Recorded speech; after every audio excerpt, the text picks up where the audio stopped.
Well, hello. Here we go. Day 8. Day 8 of this game. Over 20 hours in. Bringing up the wrong game overlay, so let's fix that really quickly. But we are going to be making our way through much more storyline tonight. So, hey, there you go. You can see the game. Much more entertaining when that happens.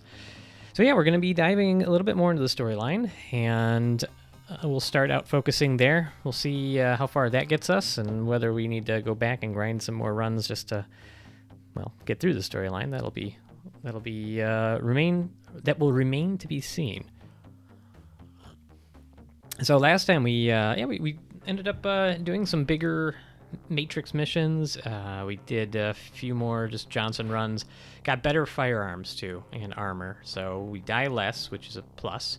And we did dive into the story, and like I said, we here today's plan is also to try and get Stark, who is one of the coolest street samurai in the game, and he's half dead. We found him out in the woods in a near deserted village. So now we've got to get him healed back up and see what we can do with that. And one other thing I'll note is that if you were watching the last couple of days and followed and I didn't react to it at all, it's because there was an issue and I wasn't getting any alerts. So my apologies if you happen to pop back in, you're watching this in replay. That is the reason. So hopefully it doesn't happen again. We shall see. All right. Which way do we want to go? Let's go. Well, let's look at our. Oops. Nope. Let's look at our notebook. See what tips and clues have for us. Aragorn. Taking a corporation. He's not been seen since. I don't know where to go for that. Mako's orders. Some guy named Ito Ogami. Don't know that. Okay, so that's what we were doing. We were going to do the Cinesearch. Sinisrach, however you say that, tribal missions, and so we've got to prove our trustworthiness. One of them was this: deliver this gift to the Red Buffalo Woman, who's just right over here. Well, let's knock that one out real quick. We're out in the Amerindian lands here, getting stalked apparently. Always just wait for more information. Oh, Wendigo charge. One of my favorite creatures that I learned about from Scary Stories to Tell in the Dark. Classic, right? Boy, maybe I don't realize where I am. Maybe it's down here. This should be the village. There we go. I think she's in here. Yes. Thank you, elf friend. I guess we take we go back. My big question here is, can I take a cab to where the elf village was, or do I have to walk it all the way back out there? That's a bummer if so, but hey, we'll do it if we have to. Go to this rock face, which has a conveniently located ATM. You know how it is. I'm gonna guess it. I'm not gonna get that lucky. Oh, wait, no. Solution, no. Okay, yeah, no. Great. Gotta figure out how to walk back out there and find my way. Blue Rain, welcome back. How's it going tonight? Good to see you back, of course. I don't think you were here last time, so we're going through the storyline, so less of me just wandering and doing random missions. So hopefully that's reasonably entertaining. We're probably through the midpoint of this game, I think. Maybe we're even getting close to the end. But I am doing well. I believe you're in the same area as me, so you know, yesterday's weather notwithstanding, it's we're getting thawed out a little bit. So I'm no complaints. Today, as you know, is an episode release, so that's always fun. A little bit of extra work, but you know, do all the work up front. Like to see the result go out. Since we're doing like three of those a month, it's, you know, getting to be less of a thrill, I guess. Oh no! Yes, this is so I'm playing I'm sorry, I get distracted. Try not to die on the game. I'm playing the actual vintage cartridge on a like remade retro Genesis. So it's the actual game made back in the day on its original cartridge, but it's like a remake knockoff Genesis. Can't remember what it's called. It's called where is it? Mini Gen. It's a mini Gen. I think it was like $50. Plays all Genesis cartridges. I've never had a problem with it. So it's a nice economic way, unless you're a true have to have the original system kind of person. No, the console itself is not 30 years old, but the game is. The game is. And this is one of those games that is nostalgic for me, but unfortunately also happens to be pretty collectible. So it took me a while to find it for a price I was happy to pay.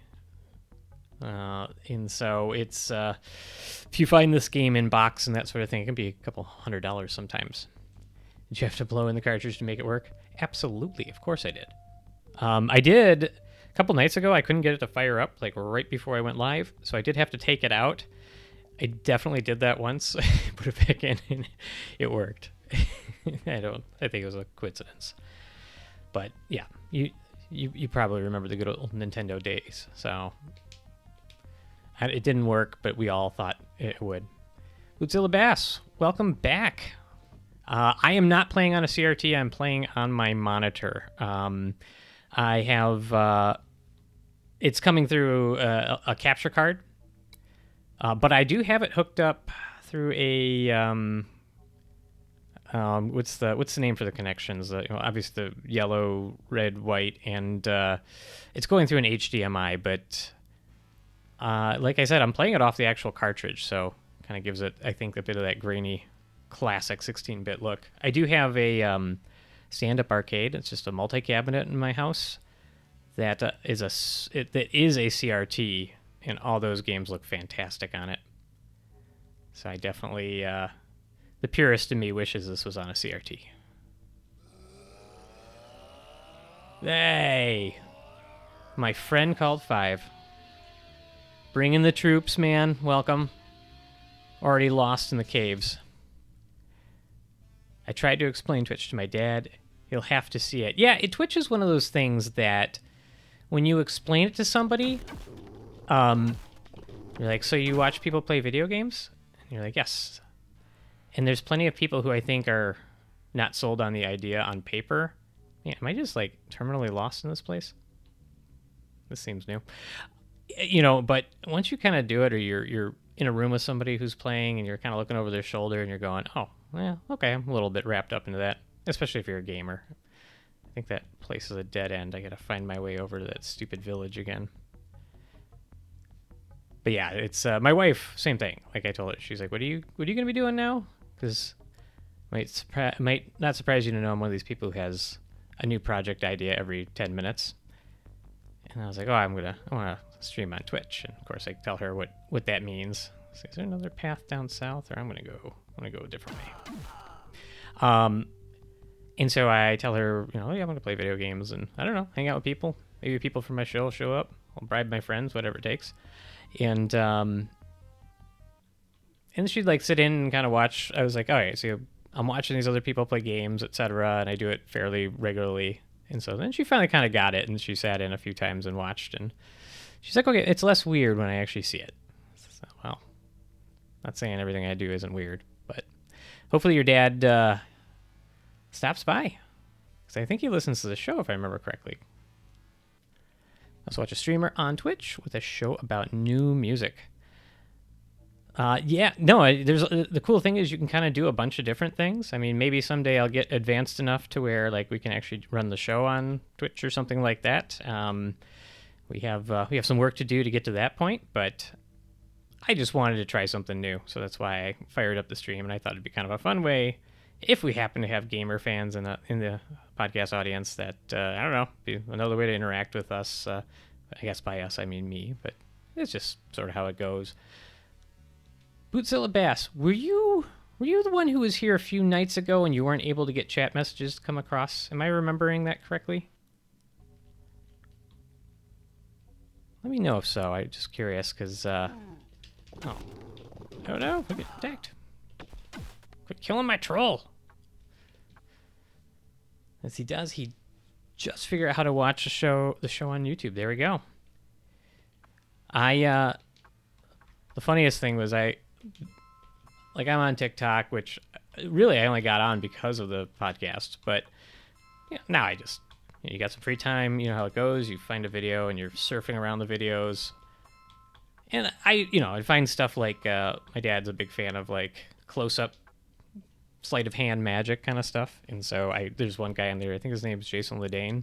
He always does just really mind-blowing sleight of hand magic. And so I sent a few videos to my dad, which you just click on the link, etc. And then like the other day, I see my dad signed up for TikTok. And I'm like, oh no. My dad's in his mid-70s. Well, yeah. See how he navigates that, I guess. It's kind of funny. Yes, you are remembering correctly. I chalked up to the fact that I had created my Twitch account the very same day. All right, awesome. Well, I'm glad you came back. When I found out you weren't able to send messages, I was very sad. I was sad. I was like, oh. And I was so new to Twitch, I didn't realize half these problems exist. We're finding new ones here and there, of course. This is a village that I want to go to. So we're finding new ones. And yeah, I'm glad that the chat's working for you now. My newest one is that all of a sudden when people follow me, I'm not always getting those alerts, which made me even further sad. Yeah, I have a lot of hoof cleaning and steel mill TikToks on my For You feed. Yes. I've been down the hoof cleaning rabbit hole very much so. I'll speak with the elders here again. I did one of their tasks. The hoof cleaning videos are like a weird, I don't know why they're so soothing, but they are. Some people don't get it, but I think they're fairly, especially maybe it's the physician growth side of me that's just like, oh yeah, let's find the abscess in the hoof. I'll watch that all day. And it's usually that Scottish or Irish guy who was the first one I found.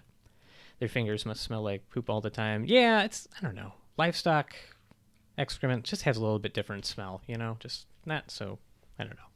I'm not saying it's great. I'm just saying it's not as revolting as human. I grew up around horses, so. So with the delivery of this package, you have completed the first. Next is Trial of Fellowship.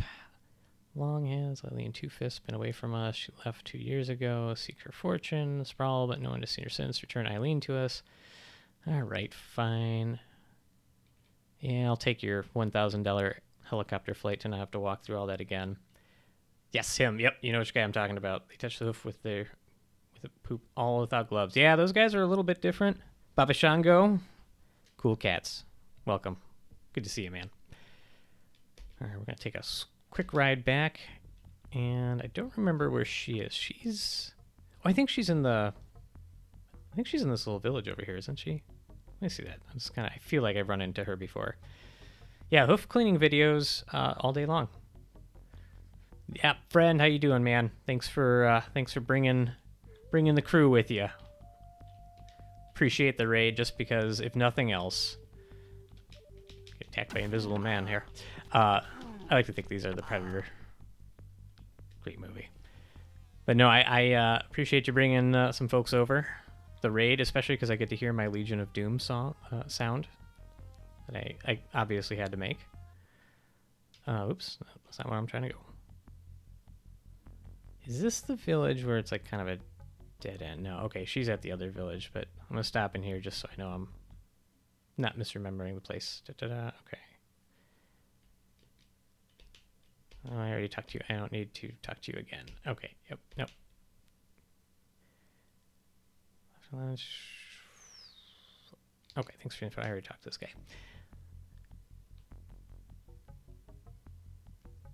These graphics from this era really were designed for a CRT screen. Not sure why, but your video looks the way it should. Way better than the emulated vids on YouTube that are very pixely. Oh, thanks. That's probably more pure accident. It came out looking well. I did actually. So like I'm running it through the Elgato program, the 4K capture card. And I did do some manual settings of like the brightness and contrast and stuff to try to make it the way I remembered it. But I don't know if that really solves the appropriately pixelated look. That honestly might just be the connection from the fake Genesis, you're just kind of carrying that signal correctly. I don't know, or it's just a really good converter to HDMI, and I'm glad it has that look. There's just something about it. Like, I don't mind watching movies on, not that I have one anymore, but VHS, just because, I don't know, just they're a little washed out, and oh wait, no, I don't need that. I'm in the wrong place. They're a little bit washed out. They have just a certain look to them, and it's fine. I won't say it's better. It's definitely clearer in modern technology, but just you see a lot of movies that way, and you kind of get used to it. I think this is that girl I'm looking for. Huge female orc. Just she's occupied with some fetishes, magic fetishes, not that kind of fetish. What's your name? What's your story? Oh, Walking Bear, not Eileen Two Fists. Okay, never mind. Not who I'm looking for. These games with the retro style graphics are popular now. Yeah, there's definitely a lot of them out there. I'm gonna look up my notebook and see if I can figure out where I'm supposed to go here. There's definitely a lot of them out there. And I mean, I think part of it is probably they're a little easier to produce, but I don't know, they require a certain degree of I don't know, artistic work to make them look right. All right, Two Fists, I don't know where she is, but it's all right. I have something else I can do. We're gonna go try to heal up our Stark. I want that guy on my team, and maybe we'll run into Two Fists, or I'll break down and look it up. Feel free. I think Bootzilla Bass, you have some knowledge of the game. If you happen to know where she is, feel free to let me know. I'm not offended. Eileen Two Fists. Where am I going? I gotta go to downtown Seattle. I love this game. I know it inside and out. In case you have any questions, probably a little late in the run to help though. Yeah, no worries, man. I think you let me know about the safe bit where if my inventory is full, that I can't pull stuff from safes. And I think ever since I have noted that, I always give you credit. Like the person from the stream the other night told me this, and so I every time I open a safe, there's nothing in it, I compulsively make sure I check the inventory. But yeah, if you happen to remember where Eileen Two Fists are, please feel free to let me know. I really haven't I've done very minimal kind of remembering or look up in the game ahead of time. I kind of wanted to play it through like back in the day when I didn't have guides. I mean, I still remember some stuff, so.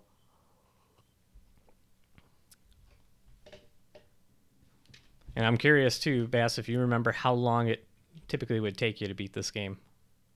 Okay, so I'm telling this lady, this is the doctor part of the story, that I found this dude named Stark, who's like really cool, giant native dude with Wolverine claws and a cool mohawk. And he's like half dead, and he's mostly cybered out, so the natives can't really heal him. And she knows his story, etc. This game, no one say, okay, should you have any questions? Probably. No, you should ask people who tend to give you information. Ooh, I'm not following you. Oh, you mean ask people? Your hint is ask people in the game, like hit up the contacts in the game. Is that what you're saying? You quickly explain, or do you mean like fixers and that sort of thing? Quickly explain how he is barely alive in wilderness and why you shouldn't move him.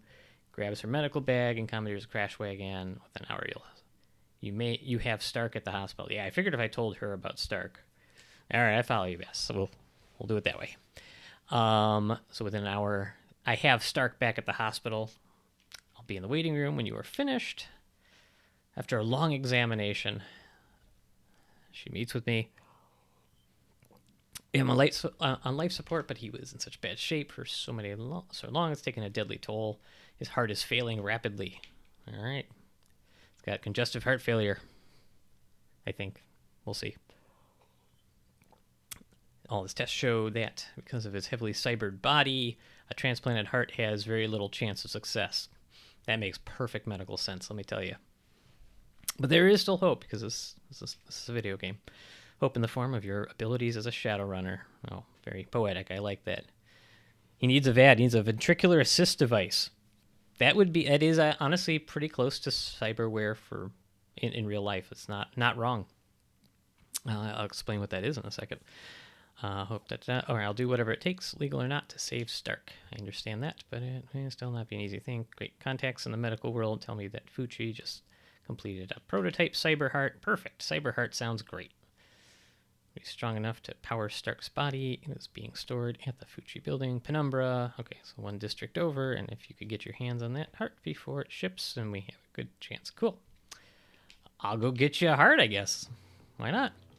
Yeah, VAD is, as I mentioned, probably the closest thing to a cyber heart that exists. It's a ventricular assist device, and it's basically a mechanical pump that they put into the heart if the heart is too weak to pump on its own. And it goes through, like, you put it through the chest wall, and like surgically it goes like right into the bottom of the heart, the apex of the heart, and it can circulate blood like think like a, I'm trying to think of like almost a water pump. It's like a rotating motor, like a auger type motor, and it basically kind of constantly like pushes blood through the circulation. And the fun thing, the best thing is if you ever take care of VADs, and they're definitely very complicated, and like that, it's crazy technology. But if you have to take care of folks, oops, just trying to save here. I'm distracting myself.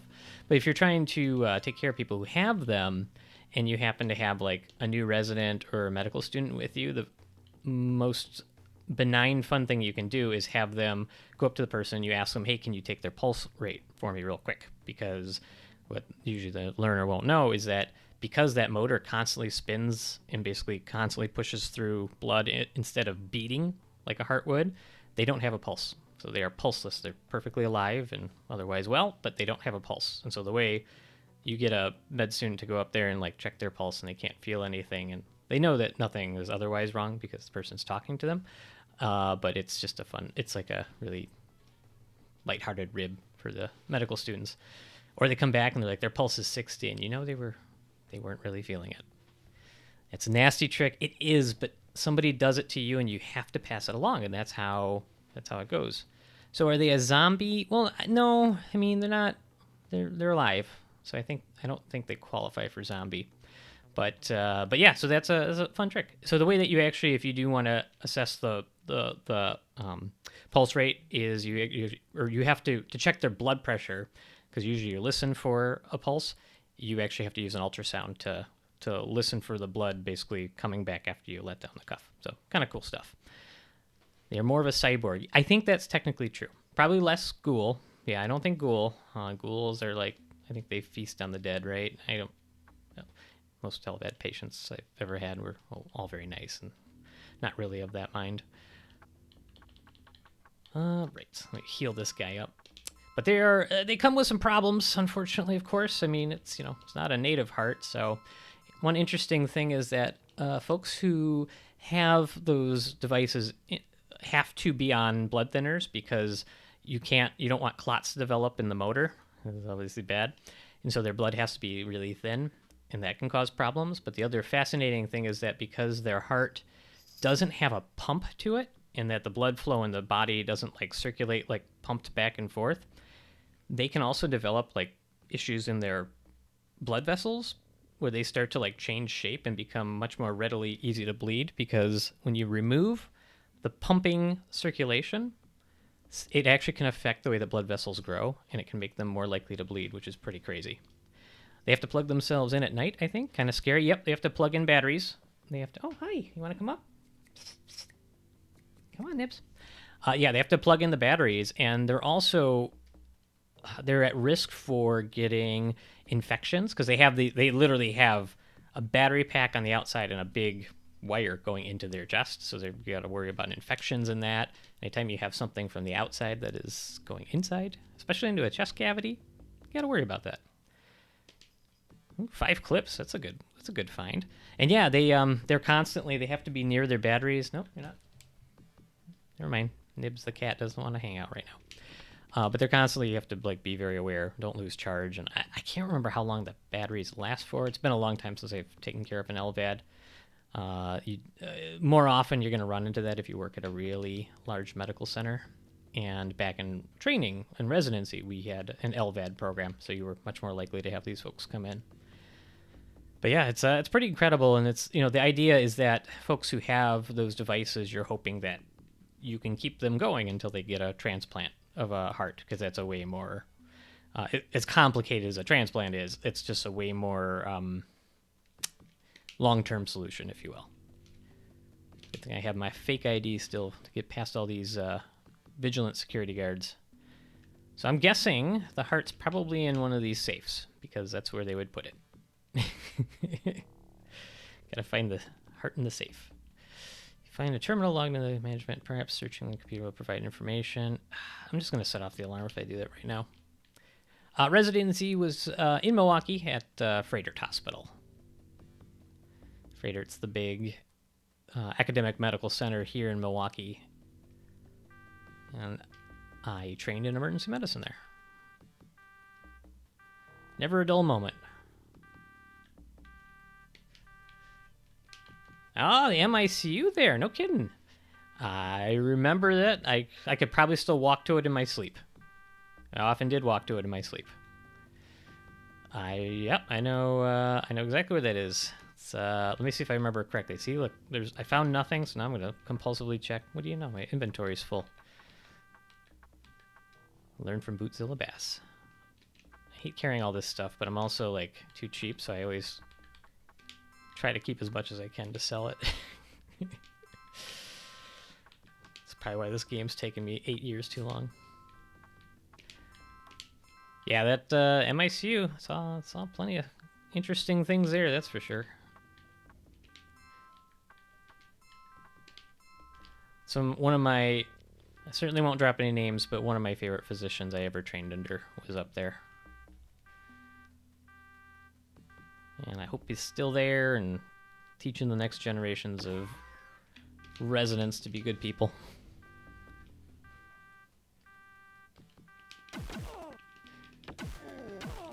I like my mostly shotgun team. This is fun. Nope, don't want to do that. I know. But yeah, the medical intensive care unit was one big rotation for us. We also, in residency, had to do the surgical intensive care unit, and that's a whole other level of different and intense. Got a bunch of clips now.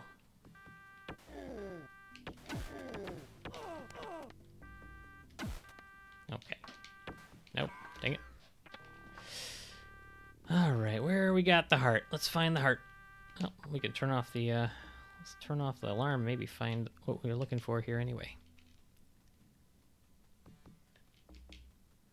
Jam through, shut down the cameras.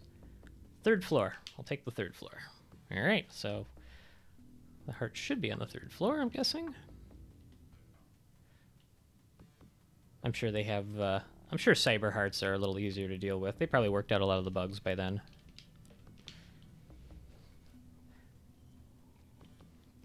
It does leave the question. I wonder if a cyber heart is purely mechanical or it needs immunosuppressing drugs.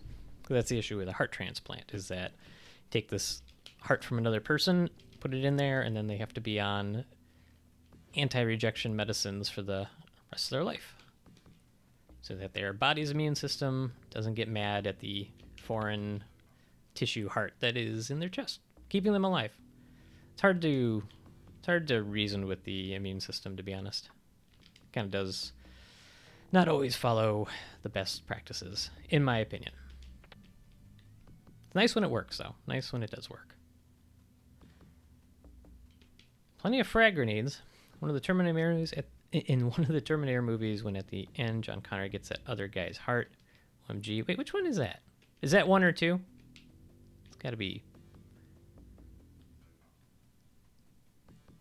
Oh, here's the prototype. You hope Stark can. All right, hey, found the heart. The 4th. Okay, yeah, I definitely didn't get that far into this series. I think I saw the 3rd one, but I don't remember it well. Security guard. Here's my ID. Nope, this I'm totally supposed to be carrying this heart around. Well, hi, everybody. All right, let's go save Stark. There we go.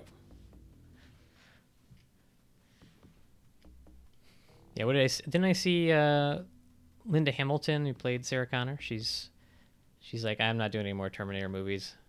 Let it go. she's had enough. But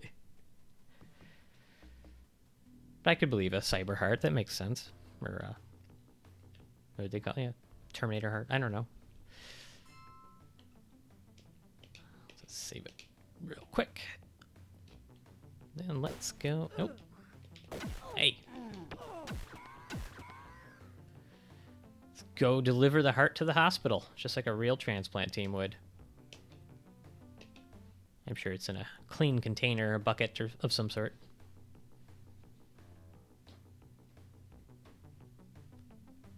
Go all the way down here to the corner. It's a really impressively small building, this hospital right here, considering it's a giant hospital that does, cybernetic heart transplants.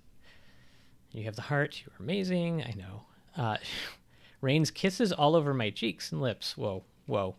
Quickly composes herself, taking the package. Get him to an OR right away. This doctor needs to get out more. You return much later to check on Stark. Joshua, the heart works just whiz. Too good, in fact. Stark was in recovery scant hours before he just got up and walked right out of here, like one of those Tridvid stars. Ow. Said he had too much to do to lay around in a hospital. He did say, though, that if you needed to find him, he'll be in Underground 93. Cool. Well, let's go get Stark. Another help my master. All right, I'll help. Bunch of gang members are beating up his boy. All right, we'll intervene. Got a clip out of it. It's not all bad. All right, let's go find us a Stark.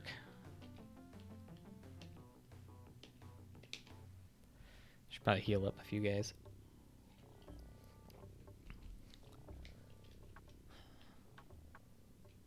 Let's see here. So Bootzilla, I don't know if it matters who I have in my party, just like as I want to get to the end of this game. But I feel like Stark's too cool to not have in my party. So even if I have 2 Street Samurai and my trench-coated Decker here, Phantom, I feel like... Oh, that place is up here, isn't it? I feel like I'm okay with that. I never really liked using magic users in this game. Don't know why. So I don't know if I want one in my party. Yeah, I got a good reputation. Let me in. Here he is. Like, you tell me you don't want that guy in your party? I want that guy in my party. He's sharpening his saber razors. Yeah. Any news of Michael's murderers? Looking for a good runner? Cool. Well, he automatically booted out my troll. I guess smarter thing to do would have been take all the stuff off the troll. But you know what? We'll let Winston go off into the good night there. All right, what do we got, Stark? What do you come with? It's got smart goggles. Don't remember what those do. Oh, he's probably got the... Okay, so he's got the I think, smart lake on his gun, so the smart goggles, I believe, let him use it. All right, that's pretty cool. I got some frag grenades that, I'll be honest, we're going to sell away. And, yeah. All right, not mad about any of that. Good stuff. In fact, how about you... Actually, let me look at his attributes, because I don't know him very well. He actually has pretty good healing abilities. Good to know. He has good general firearms. Apparently he doesn't specialize. Yeah, his stats are pretty good to start. Excellent. Okay, we'll go, I guess now we'll start asking around. Problem is, Stark looks pretty much almost exactly like my guy. We'll let him lead. Welcome to the team.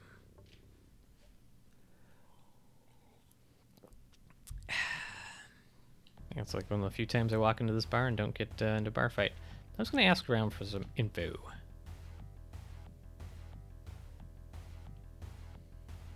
Need some questions answered. What do you know about Eileen? Boy, here we go. She was still locked in the slammer in Hollywood. Rumor has it that she got set up by her associates. in a deal that went bad. Should have worked for me because I never let that happen. Should have worked for me. Okay. I guess I go to the Hollywood Correctional Facility. Alright, cool. Thanks for the advice.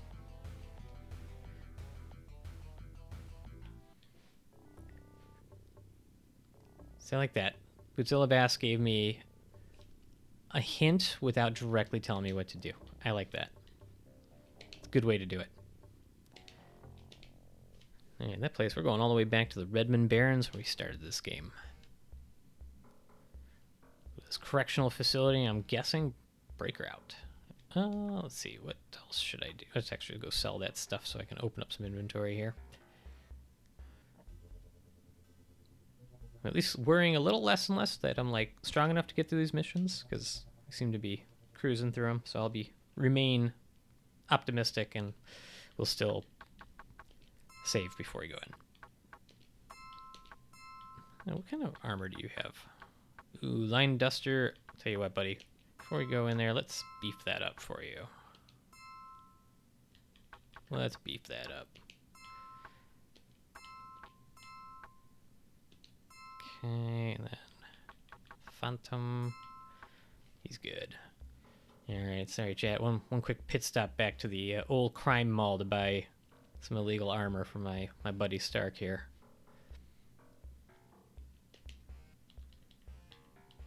I'm glad, though, when we went to go hire him that he didn't ask for any money, which seems reasonable considering I saved him. Just tells you he's a good, good guy. Nope, crime mall. Come on, brain.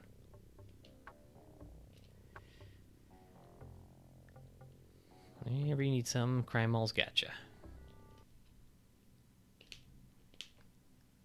Okay, let's see here. Let's go to armor. Let's get you some light combat armor. See, that's what I really should have taken off Winston, but again, oh well. And always remember to actually equip it, or forget like I did that one time. Always excellent. Kept wondering why Phantom was dying immediately in every fight. Just gonna sell off the old stuff. Keep that inventory wide open.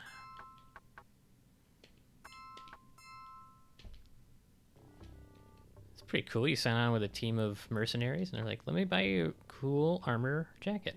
There you go. Welcome to the team. It's probably got like a Shadowrun embroidered logo on it or something. It's all about branding. It's not equipped. Sometimes it takes two. All right, I'll double check before we go in. Appreciate that. I'll be sitting there going, why is he dying? Good eye, good eye. Let's see. Dang, you're right.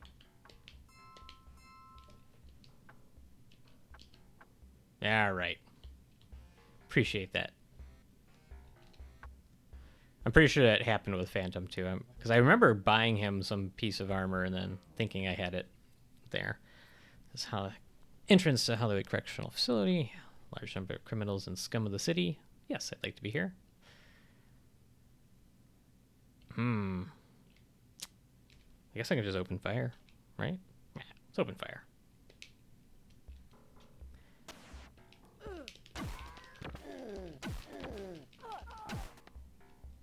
That's right. Yeah, it's a bad interface. First clip unequips the old armor. Ah, I see. I agree with you too. The menu interface, I spend probably half the time playing this game just getting lost in menus.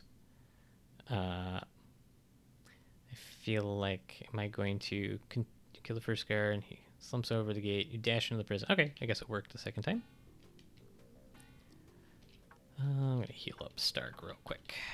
Probably could have bought a few medkits, but I'll live dangerously. Did I save it before I went in here?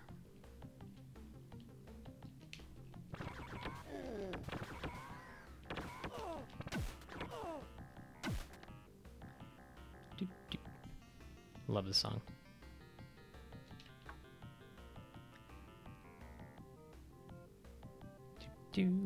Let's see.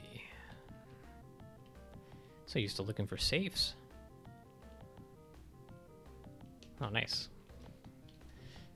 Open the bars. Anything in the toilets? No? No.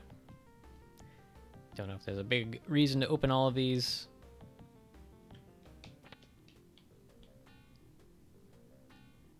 There's nothing in these rooms, right? Okay. Guess I can see into them. I don't have to go into all of them, do I?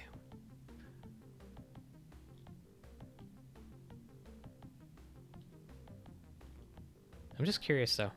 Curiosity. Can also kind of get a look into both rooms by going in here. Let's see. Oh, nobody in there. Nobody in there. Nothing in the last room either. It's a level 5? There's been Hannibal Lecter in here. Oop. Wonder where Barney sits. Nope. Never mind. Not the best guards. Okay, let's see. Don't mind me, just opening cells and checking things out. Seriously, this security force is a little bit lacking. So I'll go in here so I can see in each. Nothing in there. Nothing in there. Okay. Do.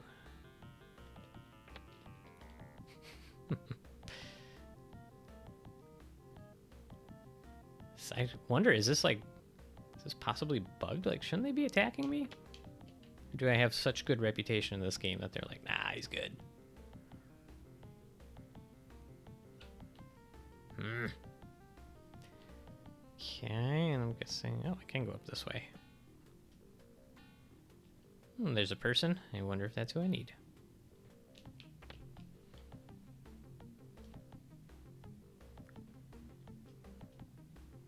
Oh, I kind of remember this now. I remember this girl. It's bugged, but it's bugged in my favor. Gracefully leaps into a cat-like fighting. Briefly explain your involvement. Sinister, purpose. Smiles and reaches under her cot, pulling out a crude but workable homemade pistol. Love that prison shop class. Points to a ventilation duct. This is great. Got a few scores to settle. Take apart the grate. I'm gonna get out of here. I have some biz to discuss with Gunderson. So if you want my help, I'll be at the jump house in Redmond. Cool. All right. Guess I'll risk the front door with the.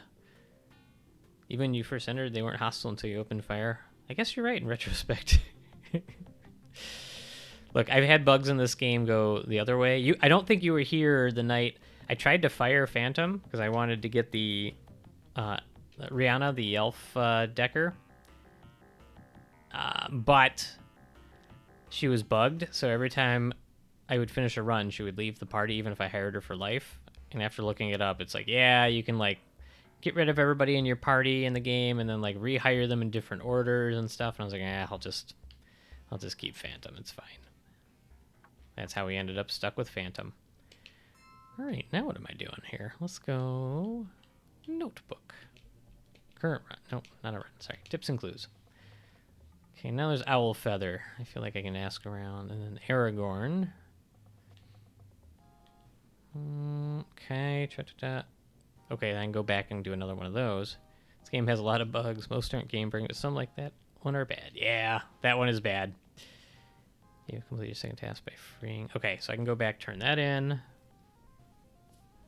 Got a couple different options. Here's what I'm going to do. I'm going to go see if I can find out some information about Aragorn and decide what I want to do with that.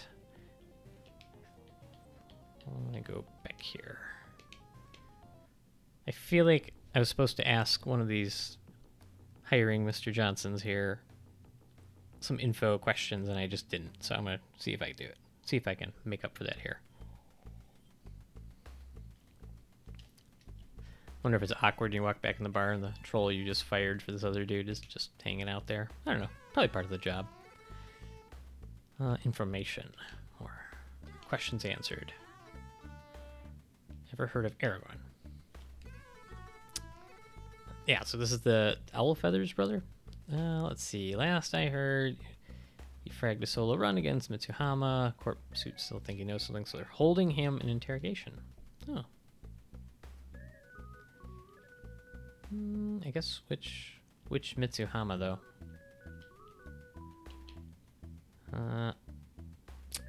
Okay, I guess maybe I'll find the Mitsuhama building and one of the corporations and see if he's in that one. But there's a couple of different buildings they have, so I'm not sure. We've got what we got. I might go buy a couple of medkits before I do that. I'm trying to think of the other bug we found in the game before. What was the other one? Well, the other one of them is that the fake ID, as I understand it, can sometimes just leave your inventory after you use it once, or it might stay around for a while and then leave later. So far, we've been lucky; it's just stuck around. I'm gonna go buy just a few medkits. I guess I better not forget to give everybody some clips. So I'll share the clips. Distribute. Yeah, and again, it's a cartridge, so you can't like patch it or anything. Sure, an emulator you can fix those things, but you're just kind of stuck with it here.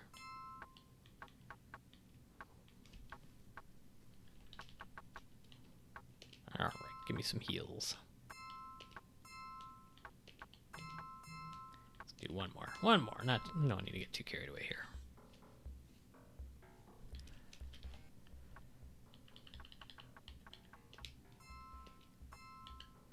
No, don't heal. Don't heal. Speaking of the inventory system and the handing off, just the menus. So many buttons.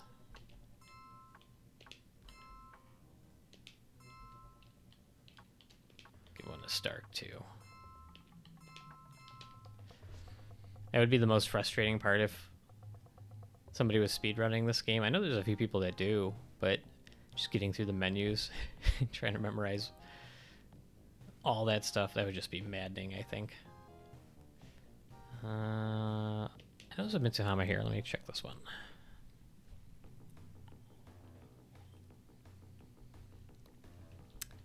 Where was it? I think it's one of these. That's the hotel. Maybe it's lower in the map.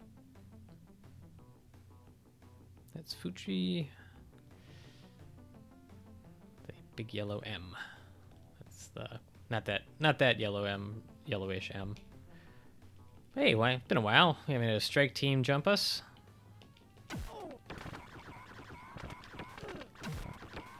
So many bullets dodged. I don't know why I'm moving back and forth. I don't know that it actually does anything. It just seems silly to stand in place and shoot.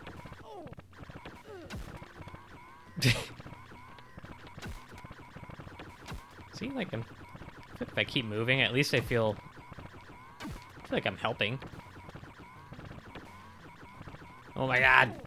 So many ricochets. Yeah, the fake ID costs more than the highest paying corp rate run. I think they initially wanted to make the fake ID for one run, but changed it permanent and forgot to update the tag log. I think you're probably right on that. Yeah, because I remember how many bullets did we just fire there? Jeez. I do remember, like, I was like, this thing's $6,000. If it leaves my inventory, I'm gonna be really sad.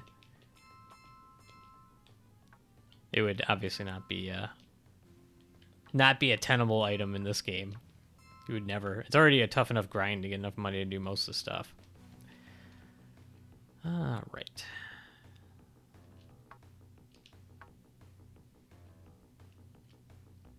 Let's see. Nope, it's not. It's not. I think. Oh, okay. Maybe here. Actually, hold on a second. Oh, don't go in. I was escorted out. Okay, maybe it's not that one. I meant to save it, so that's fine. It works out. We'll go one. Let's go over here to the Penumbra district and see if it's the right office. Actually, that would make sense since that Mr. Johnson is in this area. All right, Proud's part. Lone Star is going to have a word with us. We're like armed to the teeth with a bunch of illegal weapons and armor. Let's chat with him. Keep our cool. Nice. Nice. Fine. Company man storms up to you. Can't get away with this. Don't think I don't recognize you. Let me just talk to him. Oh, you aren't Mr. Johnson, are you? Nope. Very sorry. Just talking my way out of everything now. I think this is Mitsuhama. There we go, yeah. Let's save it before we go get into trouble.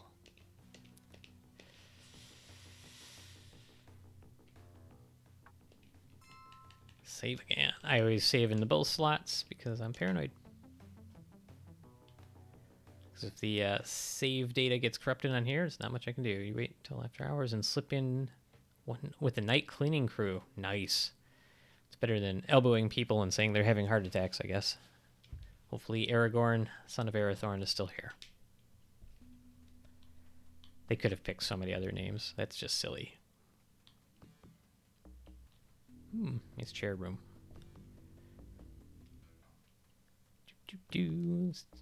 Chill. Here's my fake ID. Yep, have a good one. Just be casual.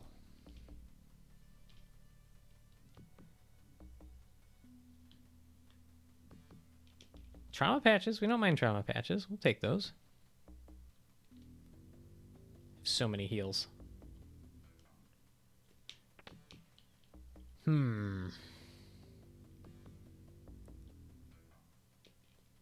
Don't really care about concussion grenades. Yeah.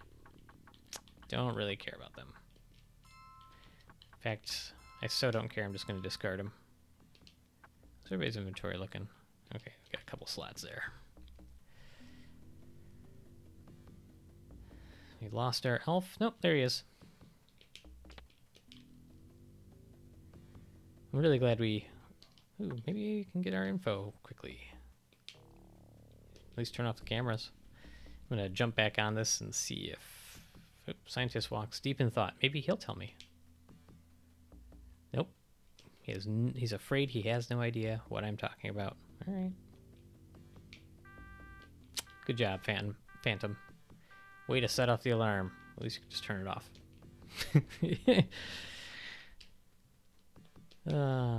I just keep hitting this because sometimes you get a little extra bit of information. It's like you're looking...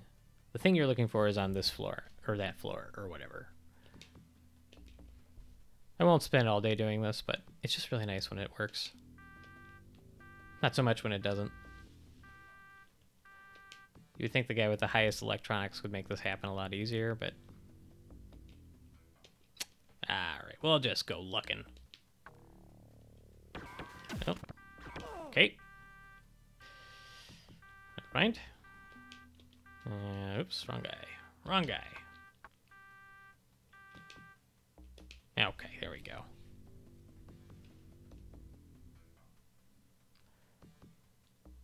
Oh, hello, here's an ID.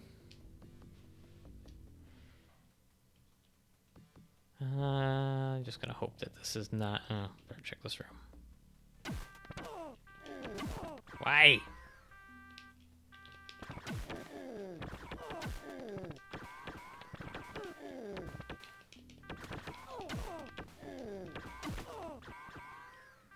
Okay.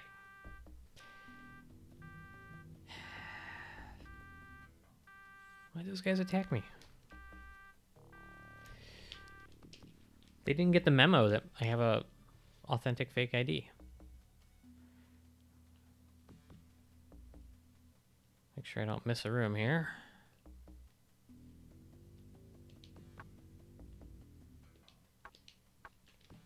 Might as well heal up a little bit.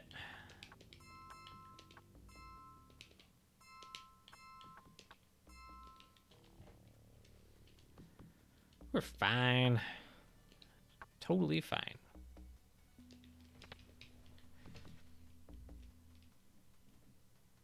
Let's go. Nope. Is that gonna be one of those rooms that I have to like go a different direction just to get into? Like go up an elevator, go over a floor, or go up a floor, over an elevator? Yeah, I think so. Okay. Next floor then. Getting lost. All these sweet desks.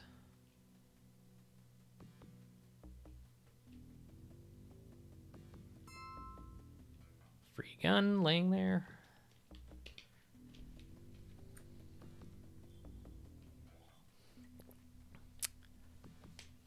All right, gotta find the guy. Find the guy. Or hopefully find another security terminal and... I have a feeling I'm full again, aren't I?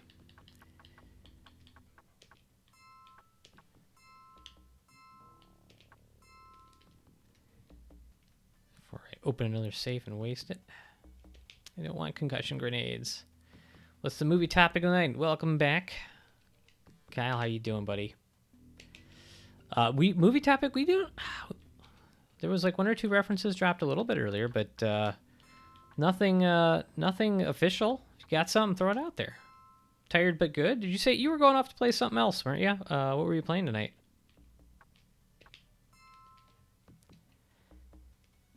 You playing Parcheesi or Apex Legends? Same difference.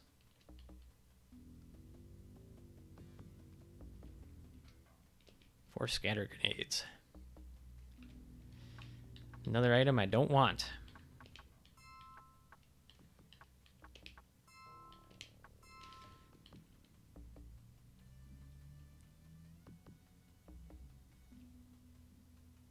Don't shoot at him. I feel like Phantom wanted to.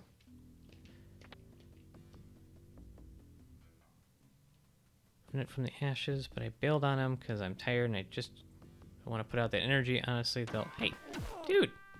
Honestly, we'll probably fall asleep in my chair in the next hour or so. Hey, I will be happy to be the voice in your head when you fall asleep.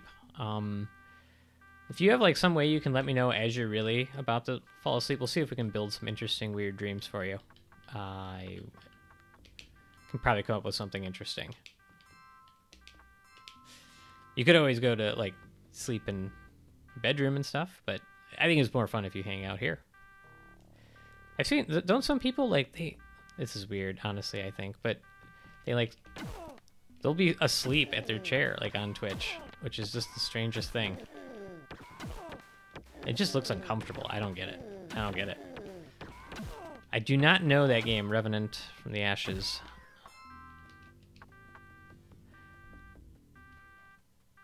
Yeah, Twitch sleeping is weird. Yeah, it's like is it like a thing? Like, I've spent a fair amount of time on Twitch watching games I enjoy, but I come across some of those channels and I'm like, why is this a thing? It's a thing. It has to be a thing. There's too many people doing this. It's like this weird fascination.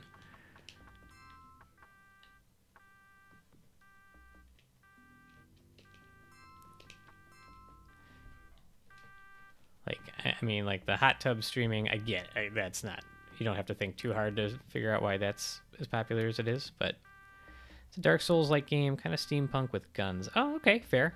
I mean, I can get behind that. Brand new, or has it been out a while? Let's see, how do I get down there? I guess actually, Stark, you're over here. Let's go in that room. Is it as difficult as Dark Souls?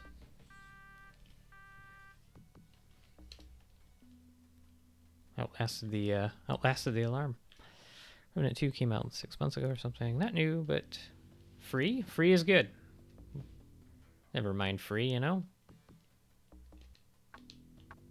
Come on, Phantom. Come over here to this computer terminal. What are you doing, bro? Actually, I'm going to walk in here just in case that dude's sitting in this room. Are we taking it? No. Okay. Well, never mind.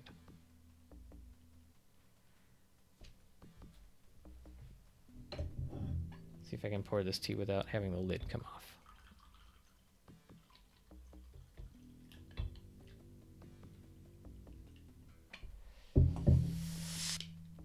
Oh, look at that.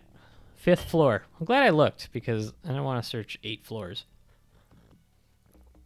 Or 5 floors. 5th floor. Here we go. Good to have a computery guy. No, because the fact that this has got range, I got good aim, I find it mostly pretty easy. Biggest hurdle is getting mobbed due to old-timey weapons, not able to shoot enough.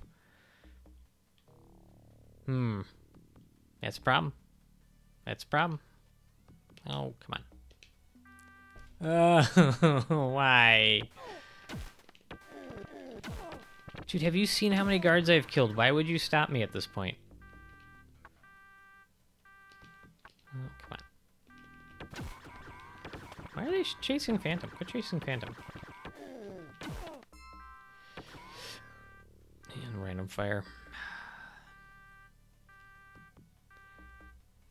No, dang it. just left the right room. Where is it? Oh, come on. He fails to turn off the alarm. Come on. All right. Let's go all the way back up the elevator and have the secretary tap us on the shoulder like that one time.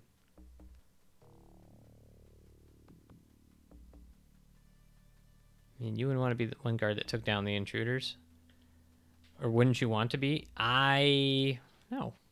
These people are dangerous. Look at me in my crew. Who needs to be a hero? I mean, what do they pay these guards? Getting like Shadowrun minimum wage. I don't think it's worth it. I mean, granted, I feel like the impression in this game's world is that life is kind of cheap, but I'm just saying I don't think I'd want to put my life on the line for a corporation's interests. At least not in this literal of a sense. I mean, you know, working oneself to near death it's different. It's more poetic. Doesn't sound right. Yeah, just hide behind a desk. Not gonna lie, don't care enough. Live on the top side because it's safer after all. Like that callback. We had a very long discussion of, man, I have way too many healing things. Nice long discussion of if you were in Demolition Man, would you live on the top side of society or live in the sewer and eat rats? And I was in the minority. That was the last stream. I was in the minority. I thought, you know what? I'll take the... Not saying everything's great about it, but I'll live in the no murder, no cussing side of society and won't eat rats. And 5 was Team Ratburger, along with most of the people watching, it turned out. So, guess I'm kind of a boring guy. It's okay. Nice. Avoided the plate in the ground. I can live with... I can totally deal with being a boring guy. It's fine. I don't like amusement park rides. Don't do anything super dangerous, knowingly at least. Done a few things that in retrospect were kind of dangerous, but look at this fellow. Hello. Hey, what do you know? If I didn't have kids, I'd be living the Ratburger life 100%. Yeah, see, that was a good way. You reasoned through it. I appreciated that. All right, here's Aragorn. I startle Aragorn. His eyes search the room frenetically for an escape before focusing on you. His brow furrows in puzzlement as he realizes you aren't his tormentors. I'll get you out of here, chum. His puzzlement turns instantly to anger. Don't need your help, foreigner. Okay, hey now. With that, Aragorn runs from the room with internalized speed. Why didn't he just do that before?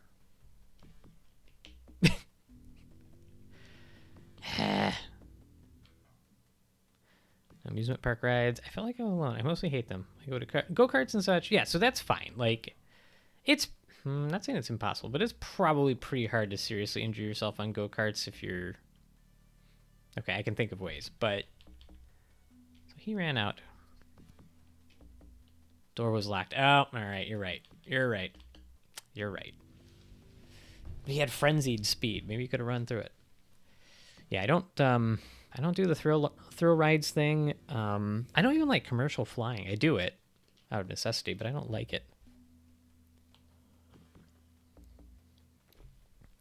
I like hanging out at home, playing video games, go to work when I have to, you know, that sort of thing. I just hate heights, terrified of heights, and most amusement park rides are up there. That's like half the battle. It's half the battle. Well, he ran out. You think he ran back home? I have to go that way anyway, so I guess we'll go back up to Mr. Owlfeather and see what we see. Yeah, I don't like when you get pinned in the ride and it's like throwing you around and you get that drop feeling in your stomach and organs. Don't like that. Being a doctor, you can see how bad things can go and probably makes you more risk averse. Probably yes, I agree. I'm trained as an emergency doctor, so I've seen a lot of things go very, very badly. And like I love the idea of motorcycles. And I've been on them before, and I've ridden them and driven them, and they look super fun. But I could never buy one. No way. Is this where's that Owlfeather guy? He's somewhere else. He's somewhere else. Just forgetting. Yeah, but I'm certain that it has something to do with it. Like, I'm not completely risk averse, but very calculated before I take a risk. And usually it's not a very exciting risk. I don't need this. Don't need to sleep. I like the drop feeling, but that slow ascent up is just awful. The fun doesn't outweigh the sucks of the slow climb. Yeah, now that building terror, I get it. I get it. Oh, dang it. Trenchcoat people. Man, that guy did some damage. It's alright, I gotta use up some heals anyway. Not mad about that. Why am I blanking where Owl Feather is? Is he? He's in the village. That's where he is. That's where he is. I think. Yeah, I'm trying to think. So I guess one story I can think of where I definitely took a bigger risk that I realized at the time. This would be what? 6 or 7 years ago, I think. Oh no, I need to go this way. 6 or 7 years ago, wife and I bought a sailboat, and we had absolutely minimal, like 1 or 2 times where we ever on a sailboat, and we're like, let's just go buy one, put it in Lake Michigan, and go sailing. And so we did, and like Lake Michigan's kind of, I gotta go buy another stupid passport. Ugh, fine. But Lake Michigan, very dangerous lake. There are tankers at the bottom of that lake because. No grenades for me, sir. Because it will act like it'll act like an ocean with weather changes and stuff, and it's freshwater, so it's less dense. I gotta go to the greenhouse, that's right. So the water is less dense, and so whenever you get wind and weather, the effects are a little bit more pronounced, and so yeah, there are giant ships at the bottom of the lake because of that. So you take 2 people who know very little about sailing. I think we'd taken the boat out, I don't know, 4 or 5 times after we bought it. Yeah, we got this. We went sailing up the coast to the next town from Milwaukee, which is Port Washington. At least next town that has a port. Let's see, what's your story? What items do you have? Equipment, passport. Talk to you later. Okay, cool. And so we left, it's like, all right, we're going to go this day. Cool. I want to say there was like 30-mile-per-hour winds and like 6-foot waves. And yeah, no, this is fine. Somebody once told me soon after I bought the boat, somebody who had some experience, were like, just remember, the boat can always take more than the sailor can. I was like, yeah, that makes sense. So my wife was even like, isn't the weather a little rough? I was like, no, the boat can always take more than the sailor can, dear. And so we took off. I mean, we made it up there. Obviously, I'm streaming right now. That was many years ago. Boat was just being thrown all over the place. It took forever. Eventually the weather did calm down, but it took a couple hours to sail out of Milwaukee and figure it out. And we arrived. It was funny because we were the only boat that arrived that day to the marina. Oop, going the wrong way. And the guy at the marina was like, didn't see a lot of folks making the trip up here today. I was like, oh yeah, no, it was pretty rough. He's like, there was a small craft advisory, right? I was like, oh, I don't know, we got like a 27-foot boat. And he's like, yeah, I mean, just pretty ballsy, man. And I was like, was it? Oh. And then go forward a few years, I would have never taken that trip. There's no way. Let's help. I freed your... What, still no luck? I must insist you keep searching. Aragorn is alive. Ugh. Station doors swing wide and Aragorn swaggers through, head held high, speaks with arrogant dignity. Arrogant dignity. Okay, yeah, I guess that works. I have returned, brother. Evil stain of Seattle is no match for me. His last few words quaver as he recognizes you. That's a decent moment. Feather quickly clasps Aragorn. Huge embrace. Very huge. Winking knowingly at you over his brother's shoulder. I'll catch up chat in a second. Brother, welcome back to our land. Comfortable in the second finished biz here. Strolls to the back rooms, pausing long enough to give you a warning glare over his shoulder. Okay, fine. Just forgive him. I, however, am grateful. Cool. The best man to aid you is my honored elder, Spirit Eyes. He's wise in the way of things unseen. Well, perfect. Go to the medicine lodge and talk to the shaman here. There. Tell him you wish to speak with our most wise one. Just the wisest one, please. Farewell and Godspeed. Okay, we can do that.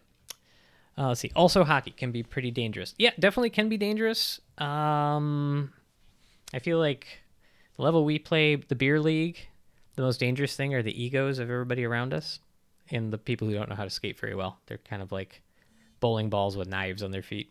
So it is actually pretty dangerous. We just don't get checked knowingly all that often.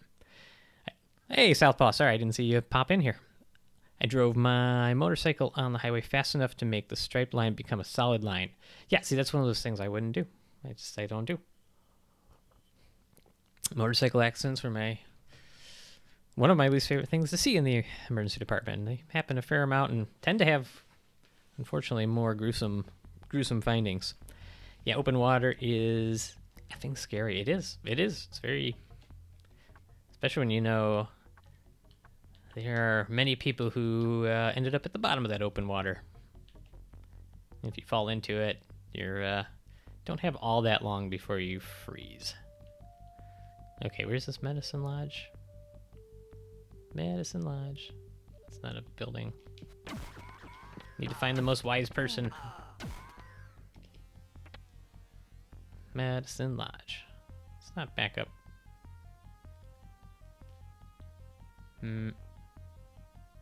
This is where he is. Yeah. No, okay, never mind. I used to have a dirt bike long ago. I mean, I used to jump, do doubles, triples, all that sort of thing. But I was also like really young, and I just didn't understand mortality. Didn't care. Is that lodge here or is it somewhere else? Is it? There's a road up here. Big fancy building up here. No? Maybe it says something in my notes. Notebook. Spirit Eyes. Oh, it's on Council Island. Okay, never mind. Easy enough. Every time I leave this place and come back here, I have to pay $1,000 just to get a stupid passport. So while I'm here, I should probably go to the elf village and turn in that quest. So we'll do that next.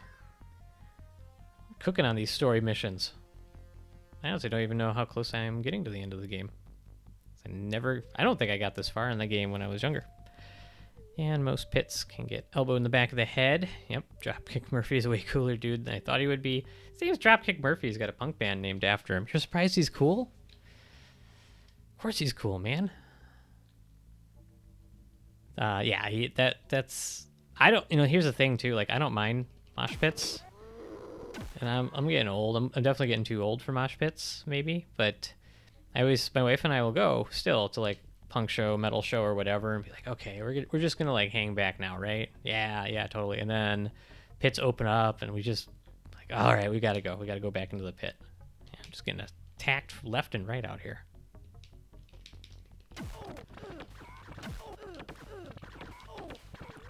Quit killing my team. Yeah. And that's being said too. Like, truthfully, in a mosh pit, nobody's really trying to cause serious harm to anybody, for the most part. Happens, but rarely it's somebody's intention. I mean, I guess empathy isn't what I think of when it comes to Irish punk rock, I guess. He was very empathetic, and that's cool. Yeah, that's the story. It was a recent episode we had on Dr. John Dropkick Murphy, who was, like, super cool, because he was not only a physician who took care of alcoholics back in, I mean, really from, like, the 40s to the 70s? In the Boston area, but he was also like, I don't know, just really progressive. This is fun. Just so many bullets going through so many clips. But yeah, he was definitely empathetic. He had an approach to the treatment of an alcoholic patient that was like way progressive for its time, and it was a pretty cool story. And the Dropkick Murphys are named after him because he's kind of a local legend in Boston. But in the essay, he was a pro wrestler in the 30s and 40s. So historic doctor, pro wrestler, just cool subject all around. Also, I thought it was just a drop kick and fall. And she said he lands back on his feet. I was like, yeah, it's impressive. Yeah, actually, she was gonna send me some video of that. I saw some old videos of him that you can find on YouTube. I don't think I saw that. Now, a drop kick nowadays is pretty like meh because it's just very routine.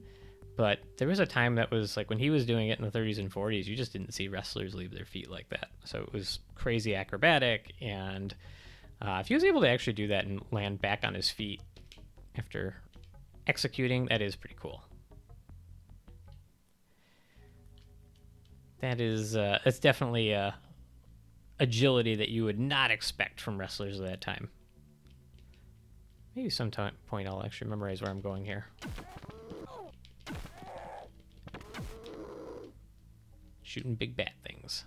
Can't remember what those are. They're not Wendigos. Are they vampires? I know there's vampires in this game. I can't remember if that's a vampire. Oh, these bastards. I hate those things. Hellhounds, they do so much damage. They do so much damage. It's silly. The other things were gargoyles? Okay, there, that makes sense. They were gargoyle looking. Let's have the temporarily deceased dude with his cyber heart heal himself. I bet his cardiologist isn't super happy that he went like immediately back to a life of crime. He's probably like, hey, I want to get you into some cardiac rehab. Let's give that heart a little bit of time. He's like, nope. Not going to listen to the physician's recommendations. It's never happened to me before.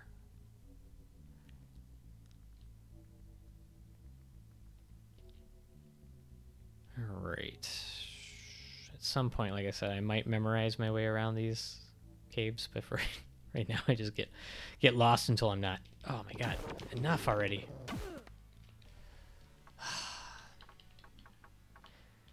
Well, you should wear a green vest to contrast Dr. Disrespect. I feel like I guess we both have mustaches. I mean, I'm more on Twitch than he is. What's the other contrast? But otherwise, I agree. We do have trouble telling us apart. Gotta have a thing. I think right now, I guess my look is my mustache, and that's probably might be as creative as I get with it. Call yourself Dr. Disrespect because call myself Dr. Respect. It's not as cool sounding. It's gonna be honest. Yeah, I don't know if personality-wise I have too much in common with him. Definitely. Oh, wait a second. Am I out of clips? Oh my god. How many clips do you have? You have 5. Okay. No, don't reload. How many clips do you have? None. How did that happen? And you're both doctors. We both put doctor in front of our name. It's the same. Definitely the same. Okay, we're going to have to redistribute these. That's the downside to having everybody with shotguns. At one point, like, we just burned through clips so fast. I'm going to really hope I find the exit to this place before I run out of all the ammo. What I'm going to do is I'm going to leave here. I'm going to save it before I do that. No. I thought you distributed them. Did we not? Clips. I think... Nope. Oh, man. Part of me just says I should probably play it safe here. And why did you distribute? Did he get more clips? It's not distributing. He has 1. I have no real ammo reserves. I think I might play it safe.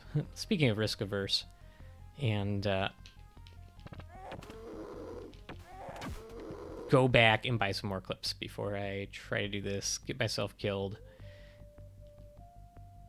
And yeah, I have to try to punch my way through a bunch of enemies and wish I didn't. So we're gonna do that. Doc, do you think some people are really robots? I don't think so at the present time. I do think in this game you can make some, like in reality, no, I'm going to say no. But I think in this game, you can argue that some people have enough cyberware that they're close enough to be robots. But then again, counterpoint, Mark Zuckerberg. So maybe some people are robots. That's a cyborg. Okay, yeah, you're right. But Mark Zuckerberg is not a cyborg. He's definitely a robot. Or he's a lizard. I'm not sure. It's one of the two. Might as well go here, buy some clips, because then I gotta buy another stupid passport to go back out that way. Marcus Reptilian or a robot. I'm not sure which. Yeah. Yeah, either of those are probably equally true. I swear I once saw him lick his eyeball. Get to buy a billion clips here.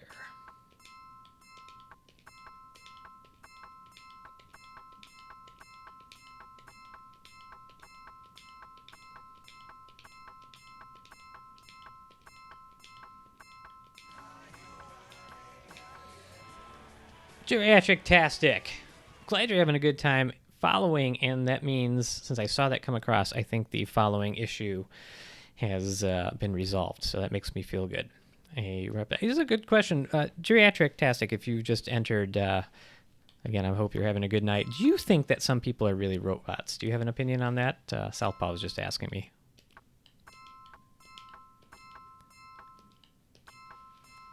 I want to put you on the spot as the latest follower, and, fantastic name, by the way. No. Okay, you don't think that? Okay, good. Good to establish that. Been long wondering about it. Should I go out to get the... Question is, should I go get a... He's a robot? He probably is. Only a robot would say that. Okay, so he's... Okay, so that... I can go to Council Island to check on that shaman. I feel like here's what I'm going to do. I'm going to do that, but I'm going to grab the passport while I'm over here in this part of the map, so I can go back out to the elf village now that I'm restocked. I feel like I'm going to buy one or two more med kits because I'm just paranoid. Just that paranoid.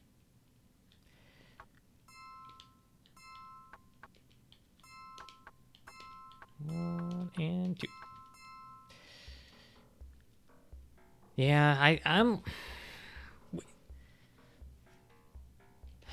I would say I would favor Zux being a robot, I think. I think he's more robot-like.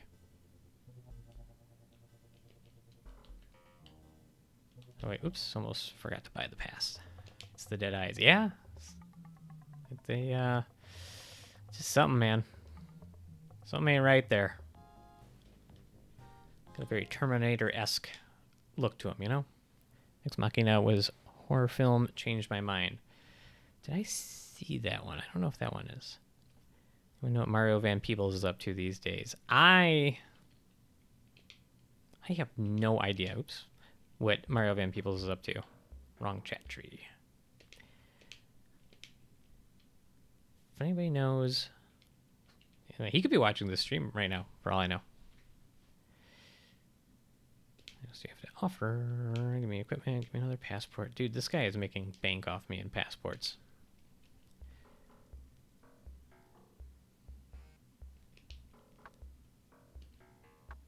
All right, we're going to go back up to the Needlelands, see if we can knock out 2 story bits at once.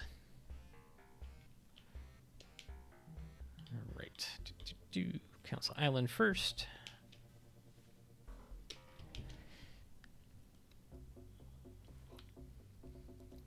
Let's go find the wisest one. Heck, if I remember where that is. Nope, this is the bar. Whoops, wrong one. The wise one is probably not in the bar. In the medicine lodge. No, not a horror movie. Alicia Vikander is too pretty to be scared of. Oh, is that... I'm not familiar with Ex Machina. Alright, that's... I should just look at the stupid signs. That's the hotel. Hotel sign. It's probably down here.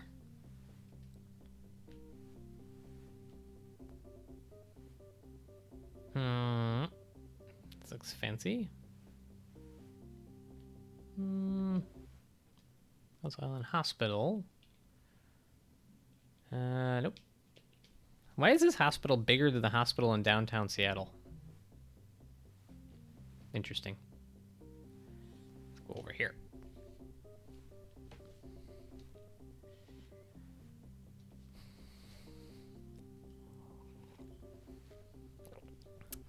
Oh, that's a building. Orc Embassy. The Orc Embassy in the middle of nowhere. I am Ambassador Crumbly. Come on. Well-groomed orc. Ambassador Crumbly. And they did this like a play on words because he's well-groomed. Okay, fine. Would you like for me to show you around? You know, I'm not what I'm supposed to be doing, but sure, while I'm here. Building other orcs greet you smiling pleasantly. It's a bunch of nice orcs. Later you sample some orc cuisine in the kitchen. Insects are rather good when prepared properly. This is so random. Leave the building feeling enlightened. It's good to know that some can overcome physical deformity and racial hatred to carve a better life for all. Goodbye, my friend. Come and visit anytime. It was just a really sweet moment. Come on, you gotta appreciate that. So random. Dractastic, do you have gray chest hair? It's a very weird, invasive question. This is definitely not where I need to be. Wait, no, it is. Medicine Lodge, right? May I browse your store, Chief? Okay. Thanks, so I'll check. Let us know. Let us know what you find. Looking to hire a good shaman. I wish to speak with your most wise one. That makes sense. Oh, he's outside. It's in the back. I mean, I feel like the guy sitting down behind the cow skull is probably the most wise one. I should probably look around. Nah, just kidding. All right. I want to talk to you. He is ancient, sitting cross-legged near an open fire pit. The breath catches in my throat as his eyes slide open and he turns to face you. Wow, he's got a presence. He's asking since he's geriatric. Okay, I think that's a fair question. The eyes are bottomless black pits that seem to hold the knowledge of centuries. Deep sadness, racial injustices, and wealth of human compassion. This is Spirit Eyes. It's a lot. It's a lot going on there. Welcome, stranger. Sit and let me look at you. Okay. Carry a heavy burden. Strange land. I feel like he's doing a cold reading here. Let me surround you and you seek help. Is that not true? I'm like traveling with a bunch of people who probably have bullet wounds in their jackets and stuff. But hey, it's fine. You can help me find my brother's killer. Can and will help you. Your quest is noble. The spirit. We must seek the identity of your foe, for you know your opponent is half the battle. For to know your opponent is half the battle. Yeah, fine, fair. However, I'll need you to assist me in acquiring this information. Everybody needs something. In order to learn the name of your enemy, I must perform a complex ritual. We'll need you to get 3 key ingredients. Okay, fine. What do you want? Horn of a gargoyle. Covered by my own hand, not somebody else's. Heed my warning, gargoyles are extremely tough and rarely attack alone. That's fine, I've killed 1 billion of them. You acquire this, return, I will tell you more. Oh, you're gonna make me do this one at a time? Just give me a batch! Give me... No, I was trying to... Alright, well I gotta go to the other village anyway. Hey, dude! No. Rude. Little Bobby Poff emoticon there, emoji. Like it. I don't know if I could get that worked up on this game as he does. Maybe I would if like just died out of nowhere. What am I doing? I need to go. Nope. Stop it. Need to go out to the find the elf lands. I should be able to run into a gargoyle by that point.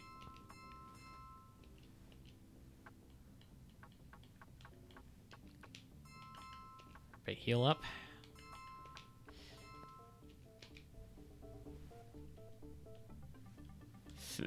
It's going to be a lot of back and forth with getting new stupid passports.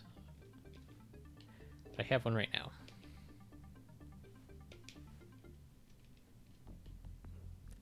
Get a lot of free cab rides in this game. I'm gonna go this way this time. Go find the Elven Village and try to remember how to get there this time. I don't know why. I don't have a great memory for this area of the map. Like when I played this as a kid, this was like where I spent the least amount of time in the game.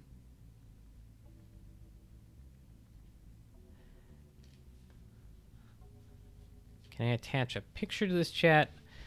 I feel like it's best if people can't. I don't know that you can.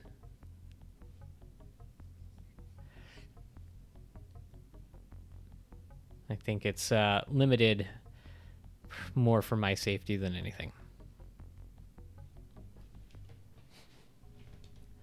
You can try to draw a picture with like text characters.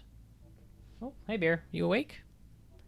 My old blind and mostly blind and mostly deaf dog bear is up. He's wandering around. You gotta go outside, buddy. Give me a few minutes though. He's way too small to be seen on stream, sorry. Trust me, he's there. Let's go this way. Nope. Man, I feel like yeah, ASCII images, there you go. Start drawing it out in chat. I feel like I go over this way. I found this place by accident earlier today. Should be able to do it again. Is it over here?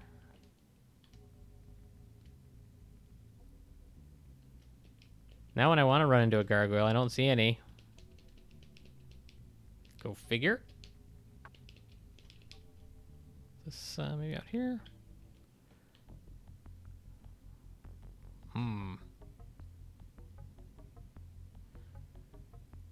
What is the brand of wax that you use on the stash? Oh, that's a great question. None right now. So I do get asked this a bit. Right now it is just natural post-shower. My hair just does that. But I gotta go one over. There's the mustache wax. If I do want to do like a really tight handlebar curl, there's two kinds, the same company, but the actual brand name isn't very helpful. It's primary and secondary. I believe I got them off Amazon. I've had the same containers for literally years because you don't have to use a lot. The primary wax is like a nice general shaping wax, and the secondary is like will hold it if you go swimming in the ocean kind of wax. And they're both beeswax, but they're just like different consistencies. So yeah, primary and secondary are the actual titles of the type.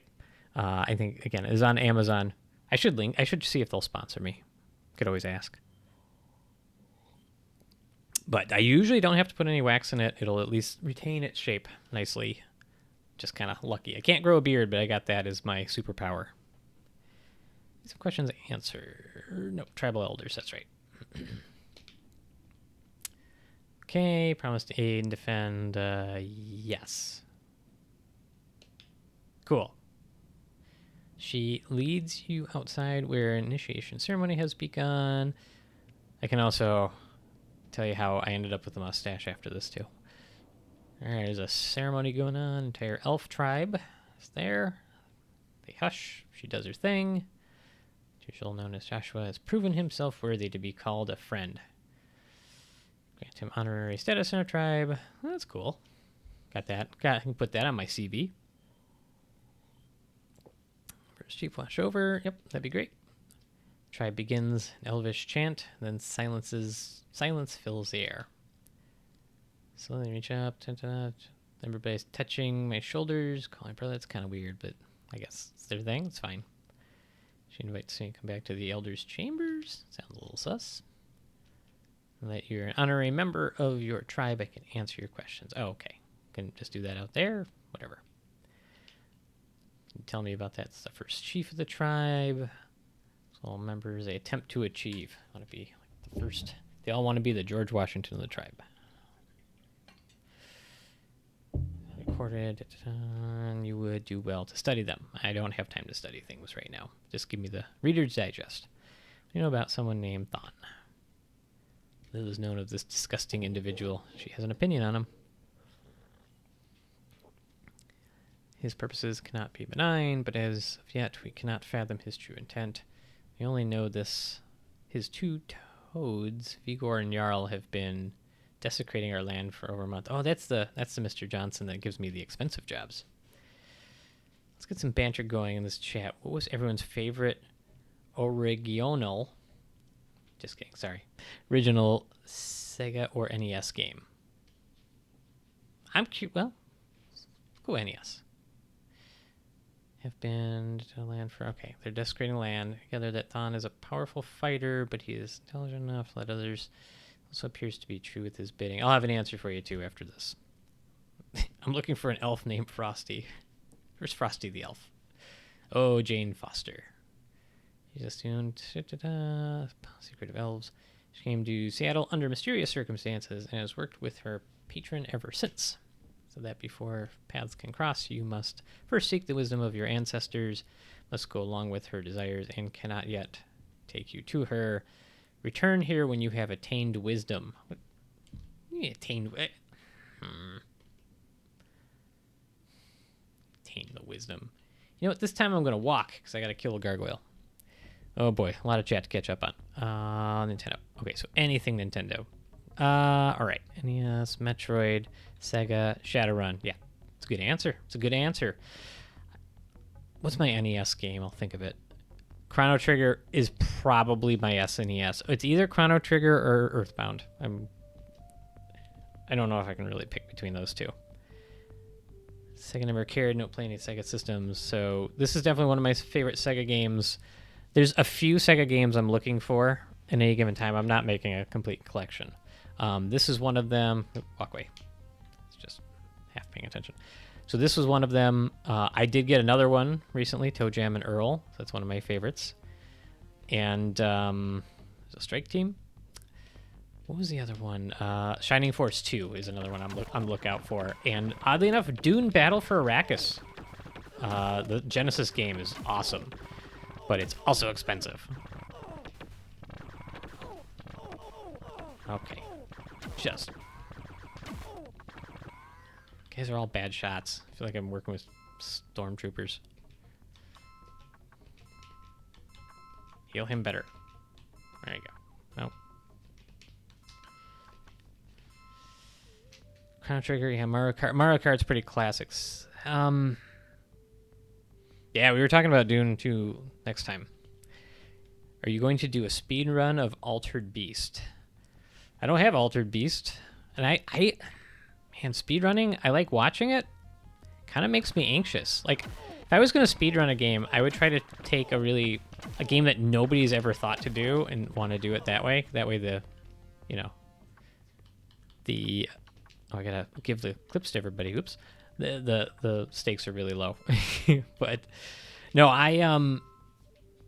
cool, everybody should get a clip there. I just don't really, I have not really taken up the idea of speedrunning. I'm just a really casual gamer. I definitely love watching it though. I love watching. There's I follow the Retro J, who is speedrunning Shining Force 1. And I just find it fascinating to have the patience to play the same level over and over again. Although I have been grinding missions in this game, so I don't know. I don't know if I have room talk. But yeah, good series of questions there. I mean, a lot of favorite games. I think Southpaw suggested the other night I should find A Boy with His Blob. Like that'd be a fun game to play again. It's been a long time.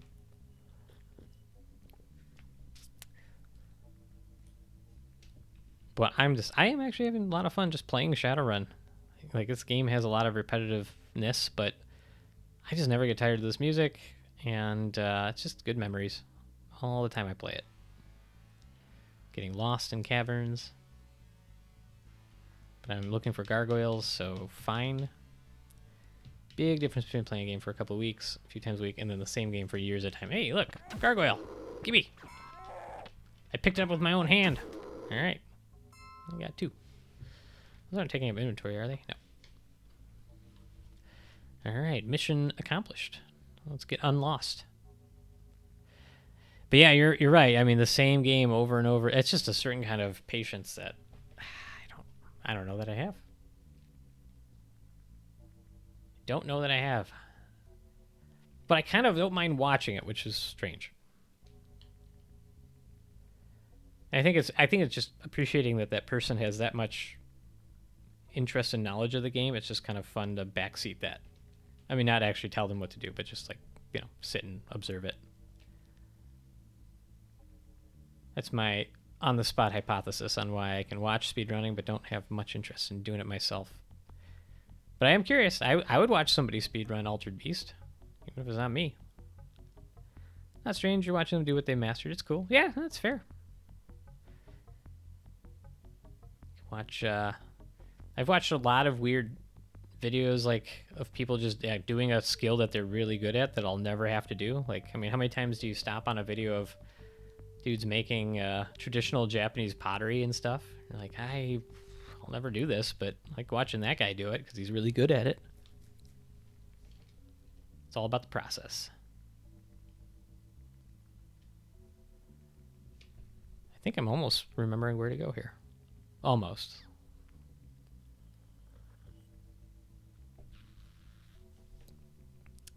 I feel like I have to go up, right? Craftsmanship is still awesome. It definitely is. So I do, one of my other hobbies is doing woodworking. And it's really cool to have all the machines and all. I freaking hate these things. Oh, man.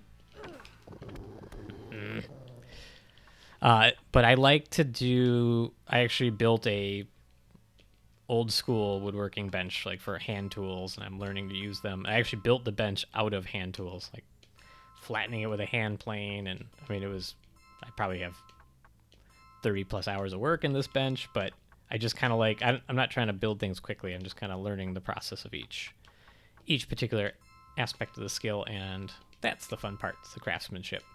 And in no way am I an expert, but even if I build something that comes out pretty crappy, but I did it just my own elbow grease, then that's still satisfying. Definitely still satisfying. Not just patience, it's also free time. It's easy to underestimate the sheer amount of time that goes into speedruns. Oh yeah, no, I think watching the Retro J do it I mean, he's, he'll play it for 6 hours at a time every day. I just realized that Stark's dead. Better pick him up again. And like you said, it's fun to watch.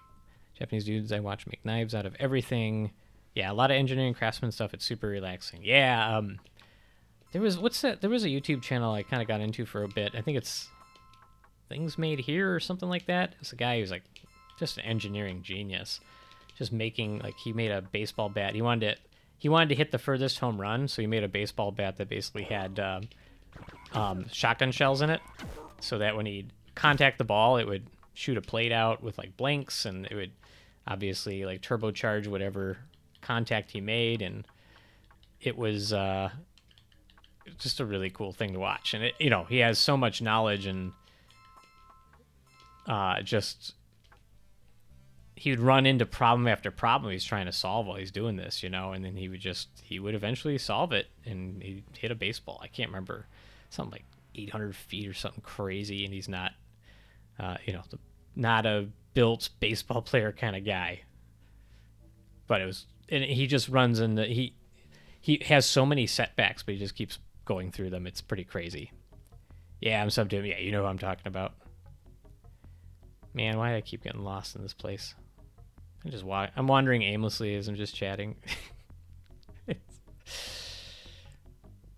I know you eventually will come back around to where I'm supposed to go. I feel like we went that way. Ugh, man, strike team. It's just burning through med kits here.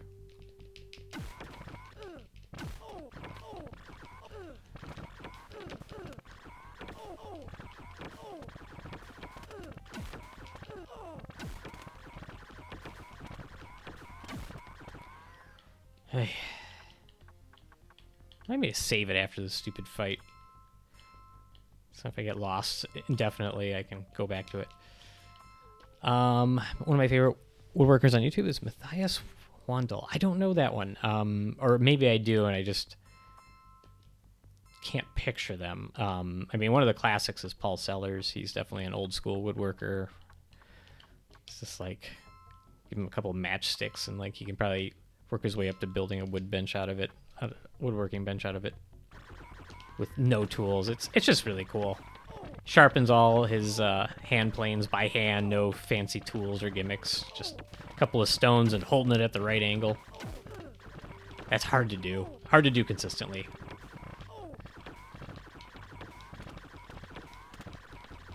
These guys have pretty good armor. Second. The bullets do nothing. They do nothing. Makes his woodworking machines. Oh, does he do like the gears and cogs and that sort of thing? Okay, we're gonna save. This is just silly. Does he do the thing where it's like, yeah, he'll make gears and cogs out of it and that sort of thing? Yeah, okay, yeah. I've definitely seen some of it. Like, I don't... How many clips is this guy? Man, now we're out of clips. This is awesome. Stark, you might have to punch people. Because I don't think Phantom will do... I don't think Phantom's going to do much without ammo. Yeah, try not to die out here. But yeah, I definitely have seen some of his work. I think I have to go up this way. I know I came from here, but I think the path I'm trying to get to is one of these or something. I could be wrong. Dude, good thing I saved it. Oh no, can I run in here? Can I run in here? Ah, I got in there. Ha. Yeah, I feel like I go... Nope, not the way. There's plenty of like really cool, you know, brand new industrial type machines that make a lot of aspects of woodworking super easy for people at a fairly reasonable price. I mean, you can invest a ton of money in a shop and get all kinds of gimmicks, but there's plenty of people that can do a lot with a little, and I just enjoy that. I'd like to get into restoring old furniture too. That's kind of probably where I'll end up.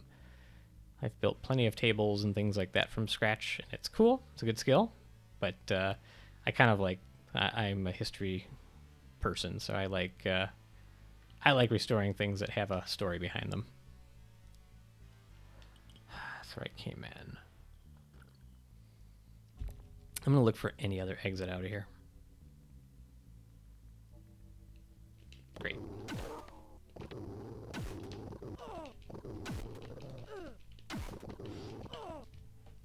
They all dead?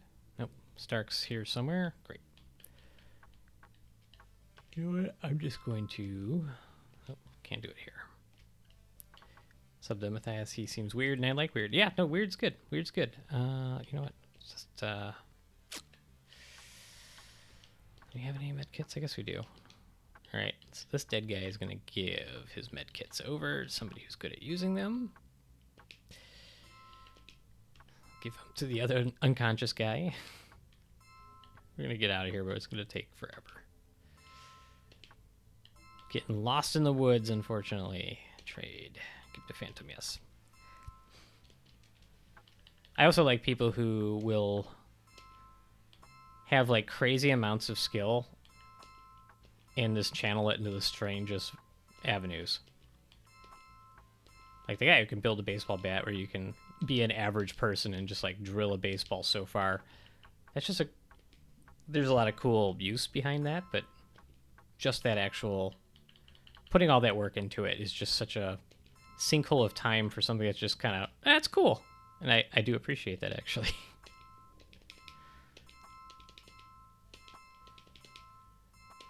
Ugh, come on. Heal better. All right, we're down to our last two clips. Oh, forgot. We're still fighting.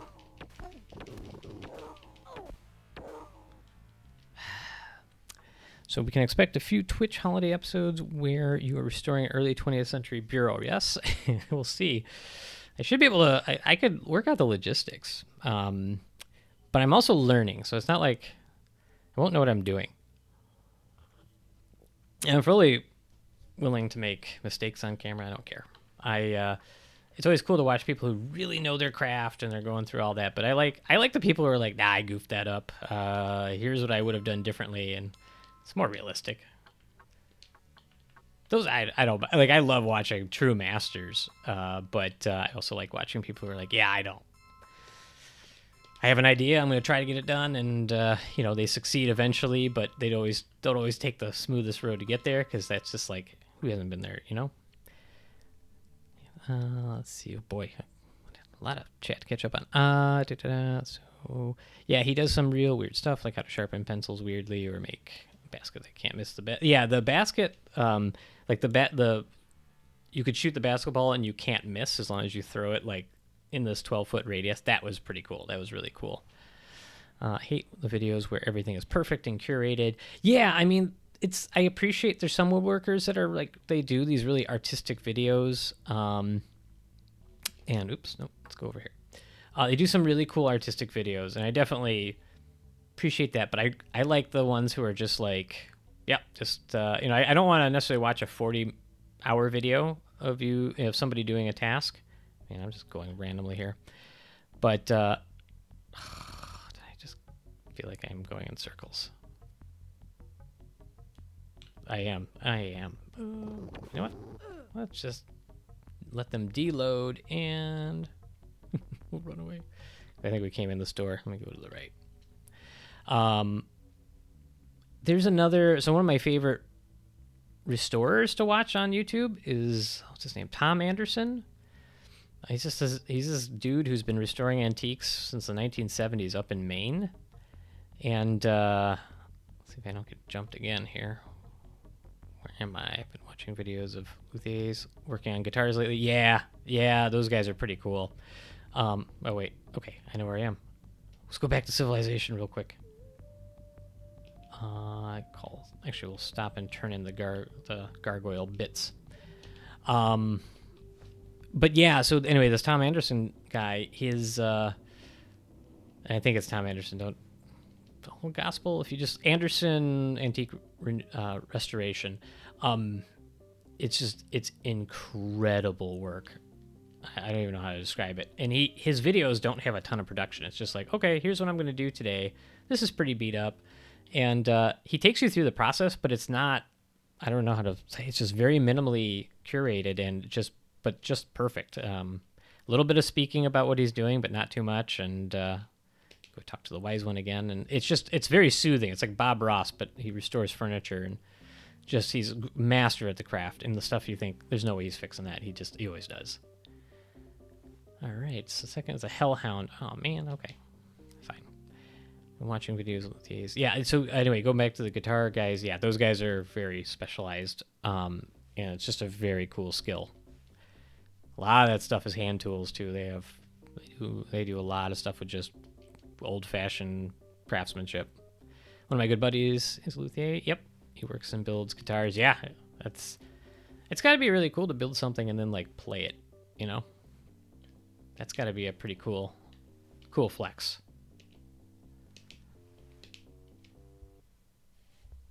I'm interested in like watching and kind of learning a little bit about how that stuff is done. I don't think I do it myself. It's just maybe not my area of interest, but I can definitely appreciate that. It's a Japanese dude making knives. 30-minute video, no talking, just watching him make a knife out of smoke. I believe it. I agree. I think sometimes that's just one of the best ways to watch it. Sometimes you learn pretty well that way.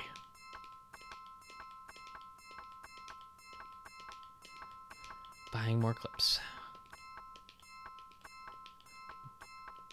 Hours of glass blowing. Yeah, no, I like watching all that. I end up, when I'm down TikTok rabbit holes, etc., and just like can't help but like end up watching these things that I probably will never do myself, but like, oh, glass blowing, cool. But you watch how it's made, and just have an appreciation for how the thing comes into existence. And I also like try to. I'm definitely. You can, from what you can see behind me, like I'm not a minimalist. I have plenty of stuff, but I also try to always get secondhand or upcycle if I can. Partly just I like stuff that has a story. So the more of that stuff I have around me, the happier I feel. My house is like well over 100 years old, and I didn't seek it out because it would be low maintenance. I sought it out because it had a cool... Been around a while. I'm going to go buy some more clips.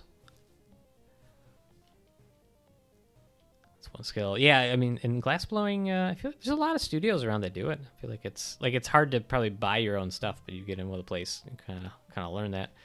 Learn how to build fly rods. Yeah. Yeah, that's I've watched people tying them on various channels, and I don't go fly fishing, but I appreciate the craft of it, and it's got neat tools. And I did listen to an episode of can't remember the podcast, but it had to do with the fact that there was birds of paradise were like practically hunted to extinction because they had this rare feather that was really good for tying flies or something. It's just a weird bit of trivia I remember. I'm already carrying the maximum. I want to do the forging thing. Yeah, I agree, Mohailstone. Like smashing metal into a shape of something usable is, yeah, that would be very exceedingly satisfying. I'm in Milwaukee, and there's a. Better equip his gun again, huh? There is a. The Milwaukee blacksmith is here. It's actually not too far from the neighborhood I lived in before, but they have classes and stuff, and I've always been tempted. I never jumped at it yet, but because the problem I know is like I go take a class and I'm like, oh, I want to do this now, and then it's like, oh, I just spent months turning my basement into a wood shop, so I can't do a new thing. Too many hobbies. Should buy a few more med kits too.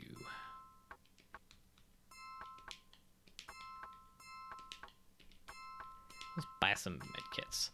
But yeah, there's definitely something cool about being able to make most things you need out of stuff that's around, you know? Make Phantom carry all this crap. There we go. All right. I feel like we're stocked back up. Now I gotta kill a hellhound, huh? Should probably actually heal him.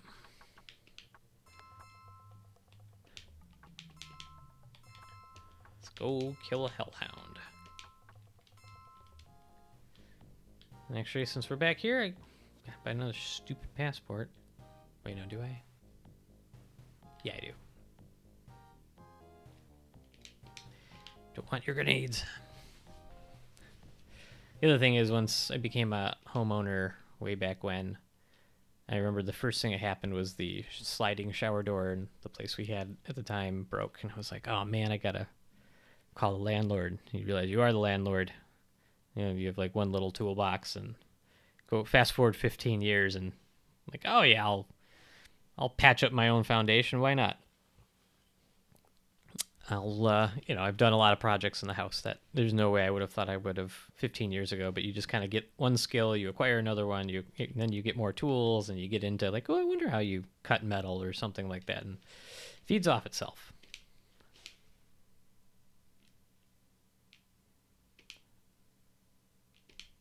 Yeah, another passport. Ugh.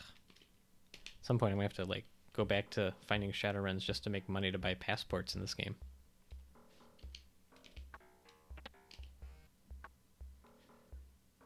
All right, let's go get us a hellhound.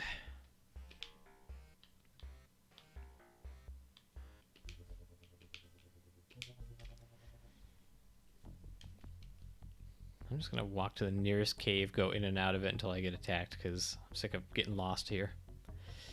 Same, especially after my career switched to welding, metal fabrication. All that crud around the house that needs fixing wasn't so intimidating. Yep, definitely true. Definitely true. I started really learning woodworking, and I've definitely done some pretty big fixes on things around here, or not been afraid to start projects because you just have a general understanding of how to fix the errors you will inevitably make. Now I try to fix it. Or there's always an excuse to hit Harbor Freight and buy new tools. Yeah, Harbor Freight's one of those, like, I've definitely had some good finds there, and I've had some rough finds. My rule about Harbor Freight is if it spins and has a blade attached to it, I'm wary. 'Cause I had one. I bought like a grinder there, and was using it, and like the clutch of the grinder broke and almost came through the housing when it was on. So I was like, okay, like cheap tools that the motor burns out and you return it, fine. But like the whirring blade part, I'm like, nah, maybe I won't Harbor Freight those. That's just my personal philosophy. Oh, we don't need Wendigo stuff. We need Hellhound stuff. We're gonna wander around for a bit till we get attacked again. But yeah, but other things, I honestly have a set of wood chisels that they're not like great quality, but they're not the worst quality from there, and they do sharpen up nicely. And I actually used them to carve all the mortises from my woodworking bench. I have a nicer set of chisels, but I just ended up using the Harbor Freight ones because I just didn't mind how much I was beating them up. I haven't tried them on really hardwoods yet, but it got me by, so it's nice. Oh, perfect. Hellhounds. One time I actually want to see them. Ooh. You see the Hellhounds, everybody's hurt.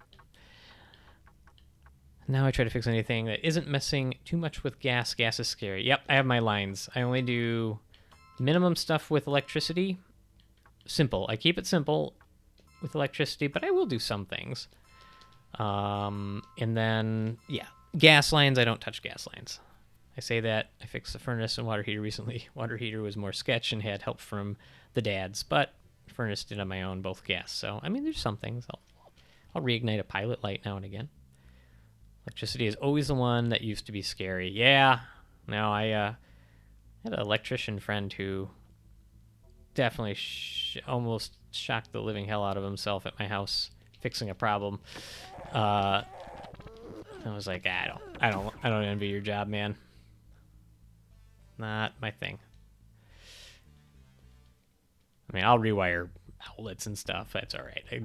But I am that guy who like quadruple checks that the breaker's off, etc. But even so, like even if I know the breaker's off and I do the wand and test it and make sure it's definitely off, I still do the like really quick touch the wire just to make sure it doesn't explode, even if that's not how it would really work.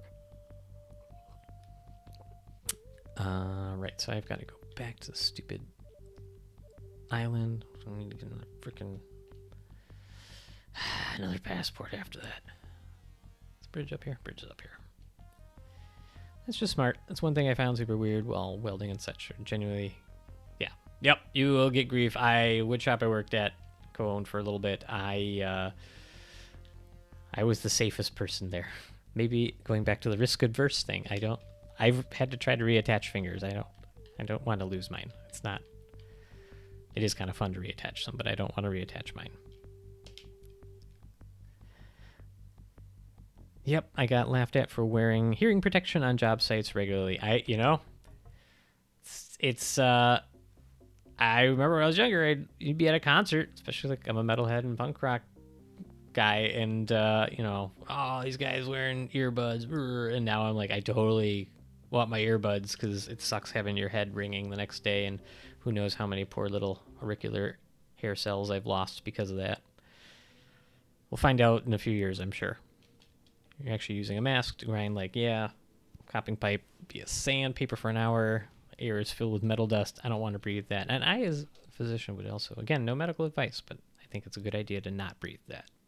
That is general life advice. Wise one. Yep. All right, I got your Hellhound pelt. What else do you want?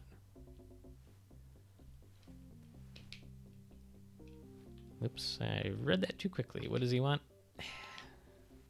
And by read that too quickly, hit the button too quickly. These 3 components.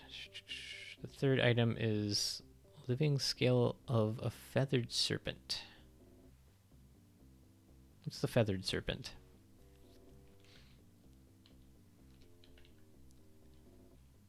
Feathered serpent. It's not a Wendigo. I don't know, but I'm going to need... I don't feel like getting another passport right now, so I'm going to go do something different.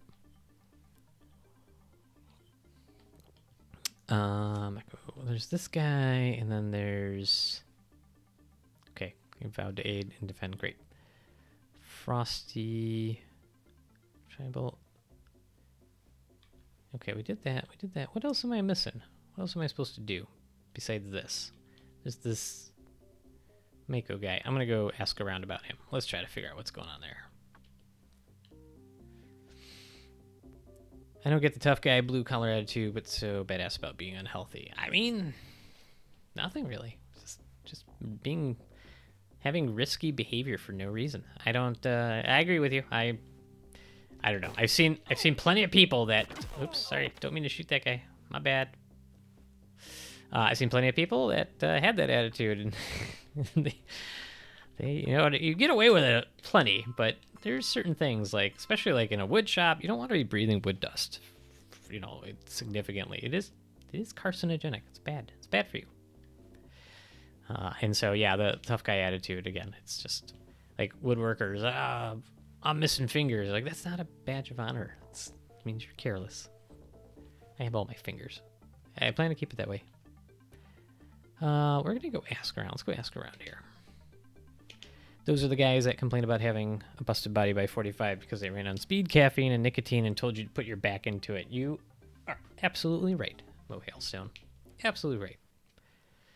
It's the thing with earplugs and metal, too. I've managed to convince people by telling them to look at the musicians who almost all wear it. That's absolutely true. And I will say, like, now you get older and you go to any of those concerts in the scene, you see a lot more people nowadays wearing earplugs because you're like, yeah, it doesn't, who cares? Like, you can honestly hear the music better in many cases, especially when it's that loud. I realize I haven't saved in a while, so we should probably do that. Yeah, when it's that loud, it's like you almost hear it a little bit better with some earplugs in the way. Oh yeah, one of the guys was telling me your generation wants constant raises. Your raise is overtime. Never pass up overtime. What? Yep. Yeah, I don't get that. Like, I like to have a life outside of work. Let's see if this guy knows some info. What do we read now? Oh, wait, actually, I know. I think I need to talk to Mortimer. That's... No, hold on. Nope.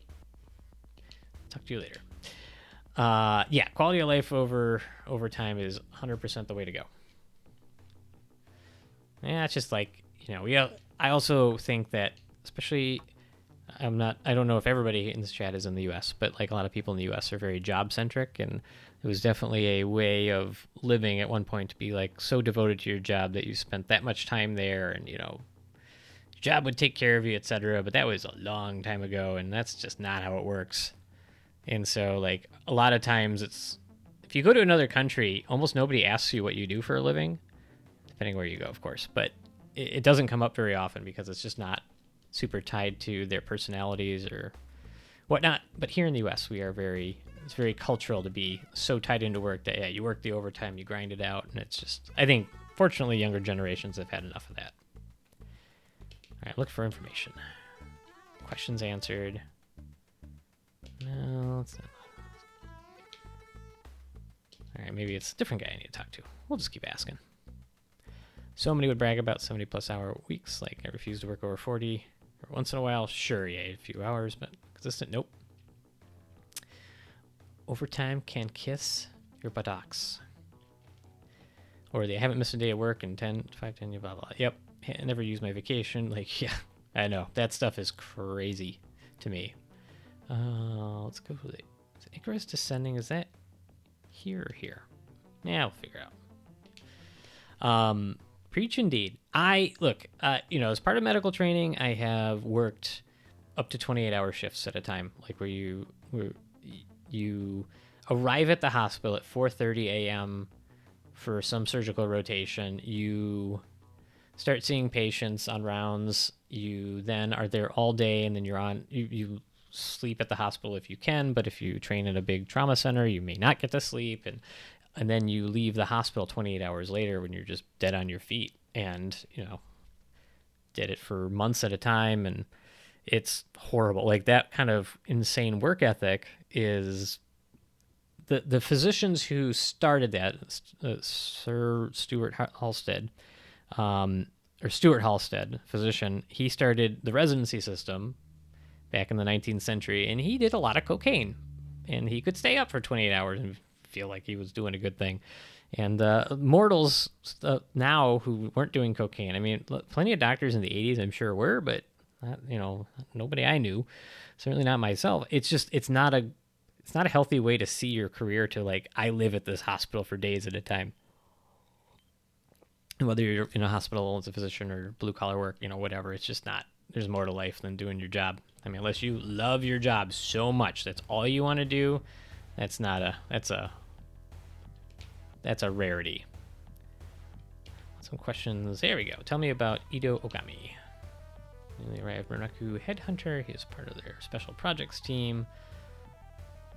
He's got a good rep in Japan, but nothing here yet. Another question for you.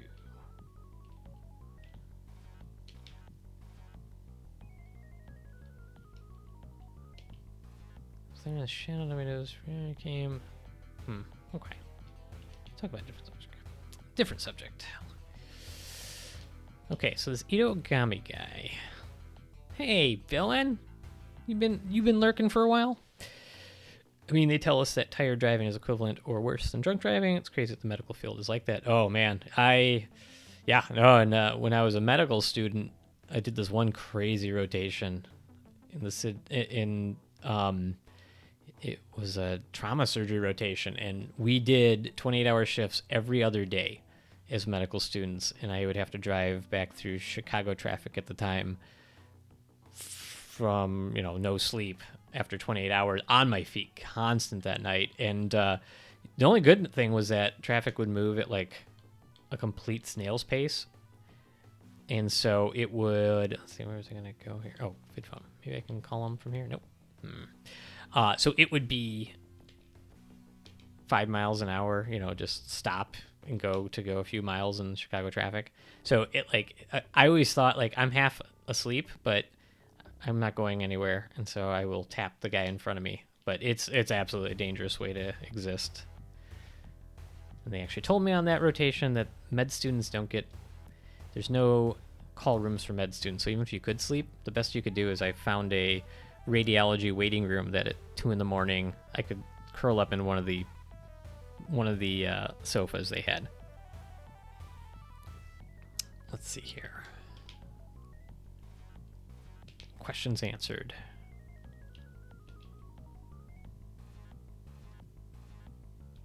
Any questions on?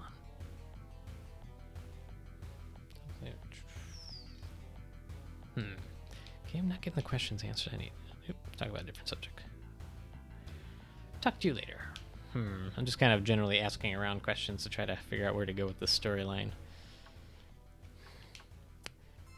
Let's see. Yep, that's a no from me, dog. I know the ability to stay up has been linked to genetics, just like fall asleep wherever I am for 24 hours, but then the other people stay up for days. Twitch gamers, marathon, that stuff, it's unimaginable to me. Yeah, there's a little bit of, there's some people that are, I can't remember what the term for it is, but they can function fully on like 4 hours or less of sleep.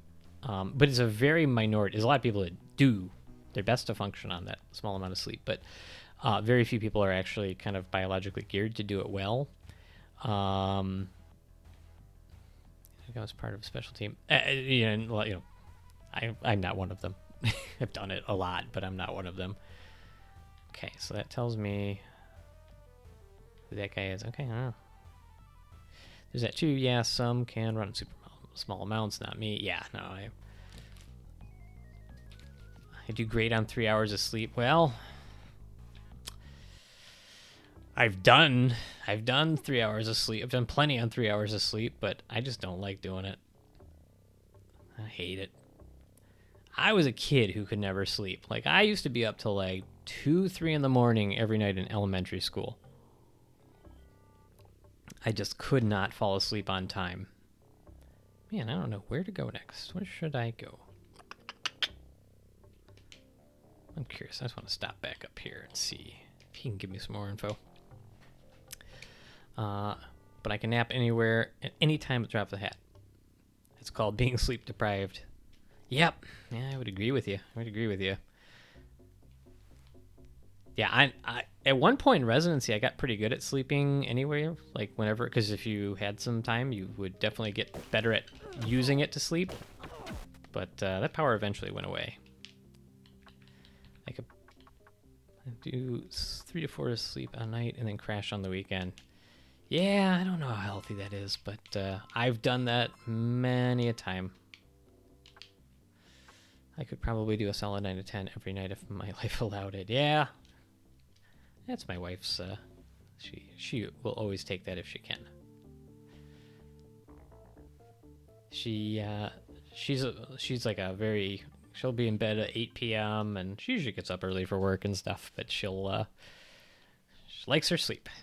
She's good at it too. She can fall asleep almost anywhere, anytime. Let's see what he said about this again. I just clicked through it way too quick. I know not where to find a dragon, but they are... Oh. I gotta find a dragon? That sounds technical. Makes me more or less nap. 3 years, 3 to 4 hours, 1 to 2 there. Here, not the sleep schedule again. Not exactly awesome. Yeah, I agree with that. Lost my ability to sleep anywhere, anytime after a car accident. Oh, that sucks. That sucks. Yeah, I mean, car accident, especially with a traumatic brain injury, unfortunately, could certainly interrupt those sort of things. I think what I'm going to do, real quick chat, is I'm going to go to... I'm spending a fair amount of cash, so I'm going to do a mission or two, just to kind of build that back up a little bit.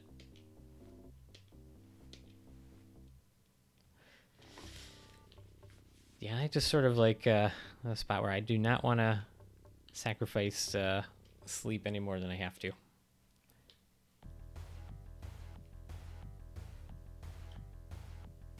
Looking for some work.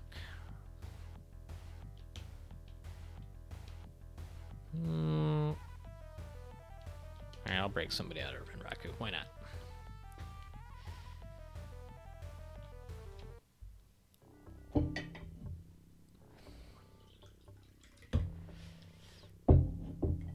Alright, so we made a heck of a dent in a lot of these story missions. I'm actually so far into them, I'm not entirely sure where I go next, but like I said, I'm going to do a couple missions just to build up a little bit more cash again, since I have to buy so many of these stupid passports to go back and forth. We'll go break a guy out of this corporation. Been here before. Sounds like I have to go find a dragon too at some point. That's fun.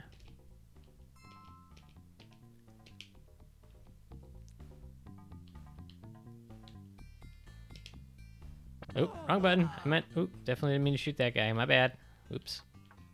Meant to. It happens. I do feel bad about it. Alright, let's go break this dude out.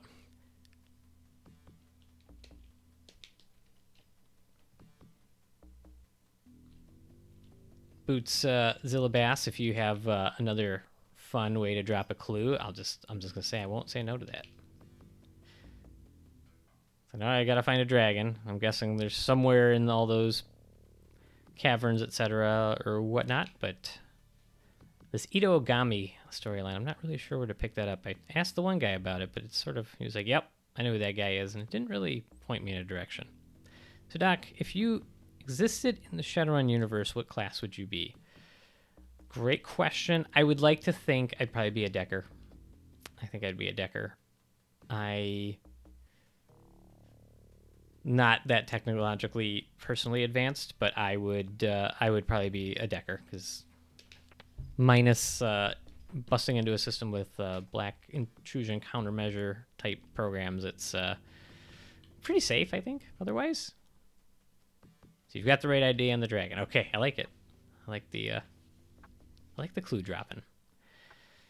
Last time I got lost out there for a while, that'll be... I think we're going to do a couple of runs here and then probably call it for the evening after that, and then we'll save that for the next one. I feel like that's... When you start running into dragons in this universe, you're kind of getting towards the end of the game, right? Maybe? Am I thinking too positively there? Let's see.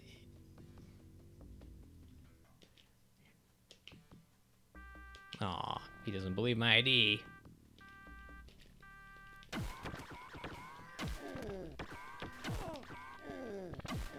Yeah. Whee! I suppose before I go looking for a dragon wandering aimlessly in all those caverns, I'll need to stock up and stuff, so that'll be a good starting point for next time.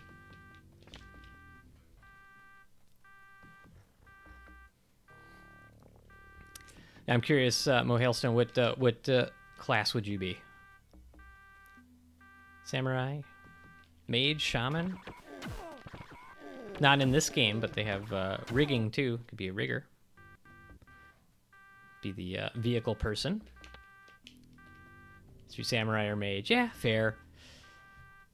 I definitely just, for some reason, just never really got into the magic in the Genesis game.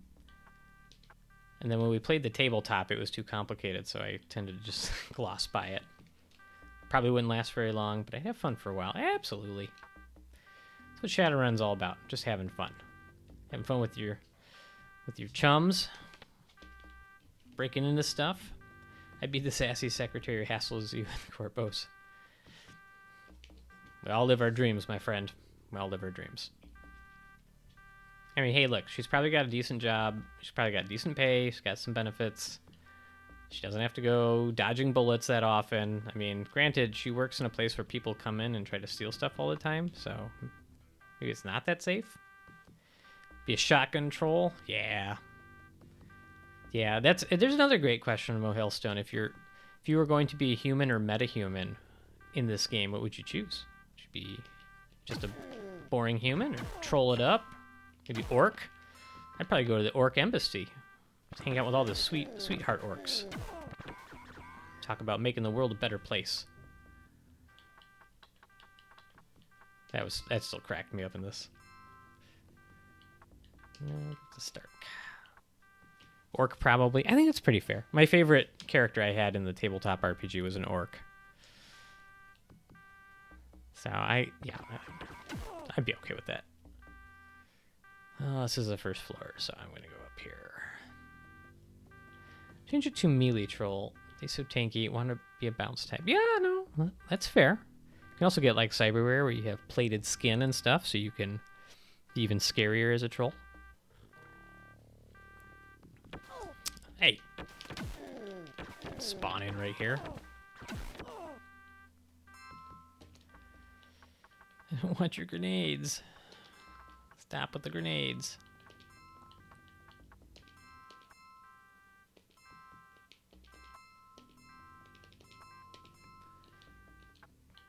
Heal everybody up here.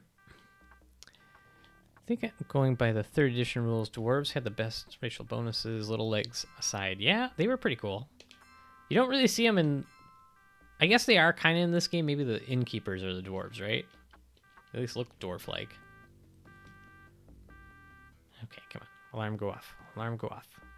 Can't shut it off on this floor, unfortunately.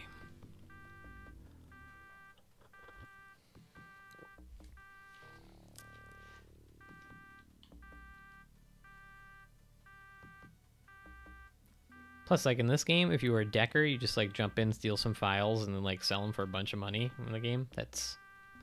If I'm gonna pick that or like guns blazing, I'm gonna play on the computer. It's what I'm doing right now. I bet deckers in this game have pretty sweet Twitch channels. Ah, there we go. Doesn't let you go in the elevator when the alarm's going off, in case anybody was wondering.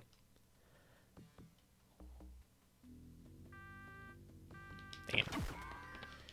You know, I think the alarm room's down this way, so I don't know what I was doing there.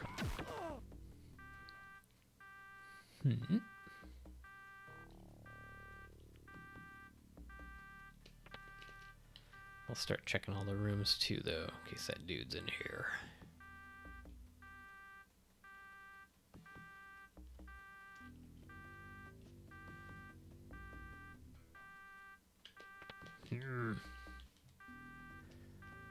There's also the metahumans too, like the vampires and the ghouls and all that sort of thing. So I mean, there's some extra options. If you want to be a Wendigo Decker. Might change my answer.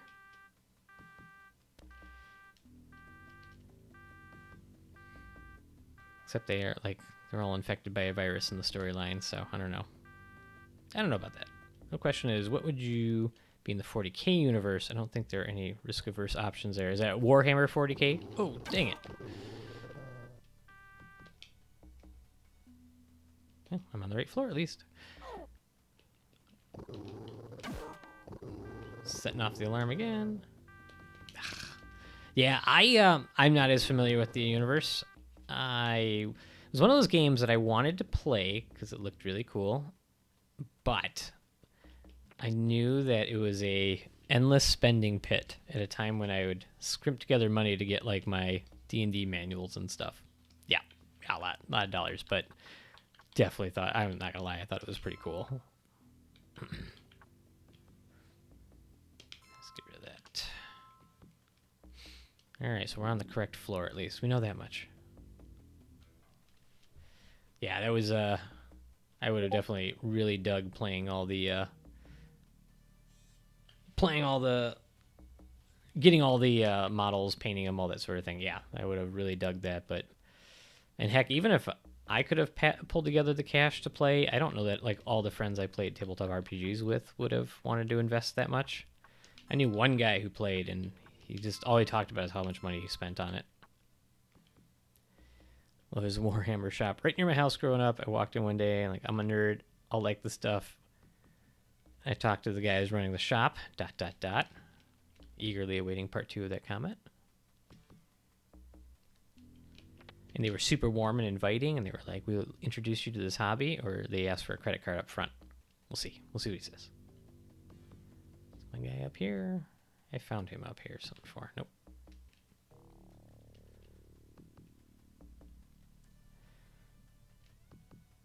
Credit score was too low. Yep, probably true. Like, yeah, started here as 80 and 40 for the paints, and it was like 200 in the early 2000s. Yeah, and then, I mean, if you count for inflation, that's like $18,000 in nowadays money, right? Just kidding. That's expensive, though. Because, I mean, you know, especially, I'm going to guess it's less likely that most of us had more money when we were younger, you know? And yeah, and it's, oh, hey, here's a dude. Let's go. And I mean, at least for what it's worth, all the figurines and all that stuff were like intricately designed, and so it was like there was some value. They were kind of cool on their own, but there still seems like a pretty big money grab. But it's also kind of cool, so it's like maybe it's just a money grab, but it's also, I don't know, seems neat. Actually, no, don't go there. Don't go there.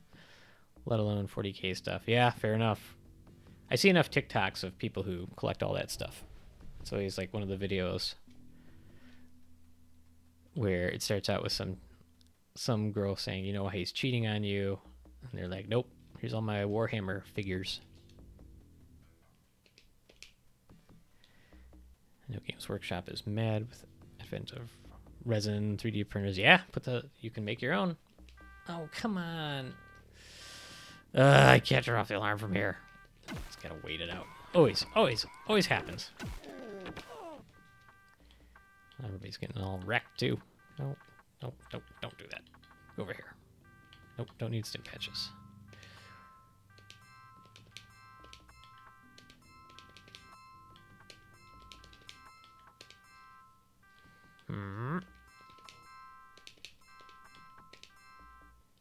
Cool. Oh, and to answer, I'd be Tau probably the most reasonable race to live a normal life with. Is that a Warhammer? A race in Warhammer? Tau? Let's go! Once the alarm goes off, I can leave. They have a little too much of a Borg vibe for me. Are they... They're Borgy? A little bit Borgy? Because they have a hive mind, or because they're like implanted with a bunch of robotic-y stuff? A little. I mean, hey, the Borg, I feel like somebody could argue that the Borg are like a perfect society. They're all working towards one goal. They're kind of murdery, but they also don't really have any understanding of life. So I bet they don't worry about much, you know. I'm not the one arguing that, but I'm just saying somebody would be. Join us and you'll be great. Got a lot of those pitches when I was in college, various groups. Not the Borg though. They never came to our campus. Borg eat Taco Bell. Fine. I like Taco Bell. Don't eat it anymore, but I like it. Yeah, I wanted to get into 40k for a while, listen to a podcast on lore, and it was cool at first, but got pretty lame, as well as quick the more I looked into it, so I know of the universe, but it's not for me. Yeah, no, I give it a good exploration, and then, not for you, not for you. I like the lore of a game will definitely draw me towards playing it. Like, I am playing Shadowrun now, whatever, a billion years later after it got released, because I just loved the lore of the game. And so it was pretty easy to fall back into it. And then there's plenty of other games. We played my friends tried like Vampire the Masquerade once, and it was okay, but it wasn't for me. The lore just never grabbed me, and we didn't really end up continuing with it. There was a few others that were tried in the tabletop world for us, but the lore doesn't grab you, it doesn't grab you. But if somebody's a Warhammer 40k person, they love that lore, it's like, cool, it's your thing. It's that's just not, didn't grab me. More diplomatic now. Like, young me was definitely very opinionated about stupid things like that. So I was going over here and turn this in. Learned not to gatekeep as I got older. There's some people who are into model trains, and that's fine. It's not my thing, but I can definitely appreciate nerding out about something that somebody appreciates. All right. Well, I think it's a reasonable pause point for the moment. So what do? We got well through the mission. Now I got to find a dragon. Got to find out about this other dude, this Ito Origami, and then I got to find the dragon and take a feather from the dragon to figure out who the bad guy is. It sounds like the big bad guy. So that sounds exciting, and I will, unfortunately, have to wait till maybe next week to do it. Busy weekend coming up ahead. And, there's something to look forward to, I suppose. Let's catch up. What did I miss here? That was me when I tried to get into Magic. Oh, okay, yeah, it's a good aside before we go anywhere. So Magic the Gathering, I bought so many cards at so many points in my life and tried to learn the game and played with a few people, but was definitely gate kept out because if I didn't know what was going on, nobody wanted to play. And all I did was end up collecting the cards because I thought they were cool, and then just eventually abandoning the hobby because, yeah, so it was gate kept out of it, and it kind of sucks. It might have been fun, but then again, I might have saved a lot of money by not doing it. Saying what you do makes you happy. Younger me, even to a degree, current me would judge a good bit. Furries, I still judge, though. So I've got a fun, quick furry story, which don't be too worried. It's not that bad. But one time when we went to a bowling alley in Chicago, that was like this little rundown family place on a weird night of the week. We went down there to like go bowling, and there's probably like 10 lanes in the place, and there was a ton of people in furry costumes. It was just really surreal. So we walked down there with like a group of friends. We were like, do you have an open lane? And the lady behind the counter was probably in her like 70s, and she's like, no, we this group comes once a month and they rent the place out, so it's no open bowling. I was like, oh, okay. So every month people in these animal costumes come here and bowl. She's like, yeah, it's the weirdest thing, but they're really nice, and they don't never give problems, and so we let them come here and bowl. And you're just like, you kind of want to tell a lady some of the stuff that's going on, but then again, hey, it's just not my thing. And she was really just kind of amused by it, and we just had to let that be. So we didn't get to go bowling there that night, but always remember we walked in on the furry bowling night, and more power to them. Do what makes you happy. Not sure I'll catch the next stream, but the tip in your pocket secretary for the Ito Origami quest is unhelpful. I agree. So here's what Mako Sochu told you when you confronted him. It's merely cut from the project after the forest incident. So I don't know anything after that. Renraku replaced me with a new project director. His name is Ito. He flew under a couple days to the forest fiasco. He's most likely staying at a local hotel. Here he's a real nasty customer.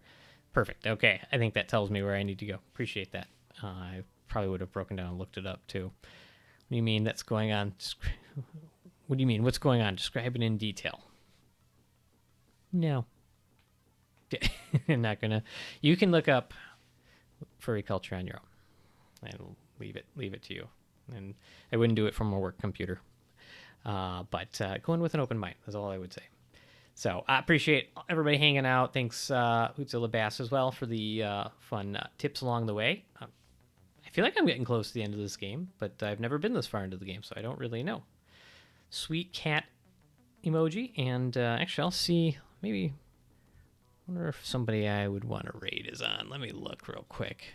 Let me see. I always forget to do that because I'm just new to the platform. So I'm always like, just always forgetting to look. All right, I'm gonna give it a shot just to see. There's one person I could see raiding here. Let me see if I can get it to work. Don't mean to cast everybody out, but just going early on. Yeah, I'm gonna go. I usually will go at least 2 hours, but 2 to 3 hours. But I'm just getting a little tired. It's, a little tired tonight, and I feel like we got some cool story stuff that I don't want to like go halfway into and then just have to, go halfway into and then kind of pause there. So I kind of want to see if I can knock it all out in one thing. So this is going to make me sound like the oldest person ever, but I can't figure out how do I do the raid thing. Is it just raid channel?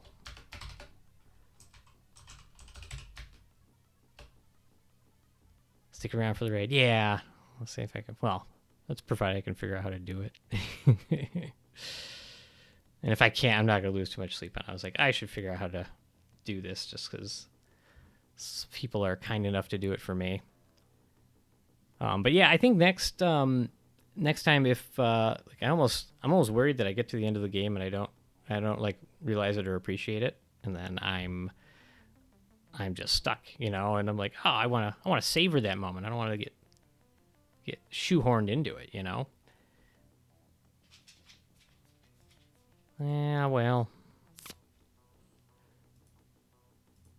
tell you what, I'll have to look up how to do it. Unless, oh wait, do I go to their channel? Is that how I do it?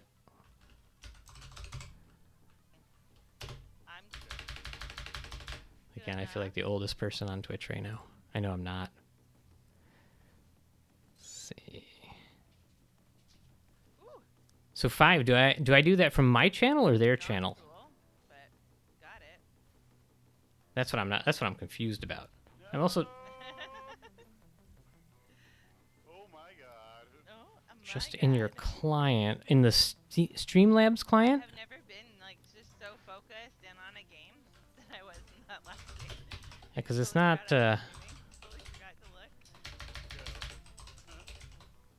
Or I just do their name, so it's not going to prompt me. It's not going to. Wow. I think I see what you're saying now. Wow. Hold on a second. I better spell their name.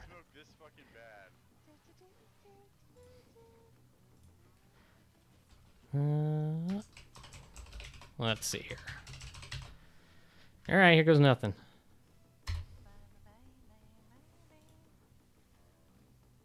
It tells me to join Twitch today. I thought, what am I not? Oh man, this is hard to do apparently, but I feel like I got to see it through at this point, right?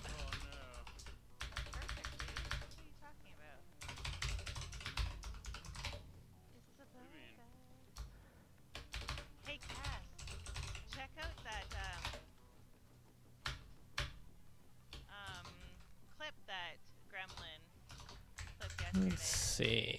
Probably find it. I think I published it or whatever. I think it's a pretty. How are you not letting me do it?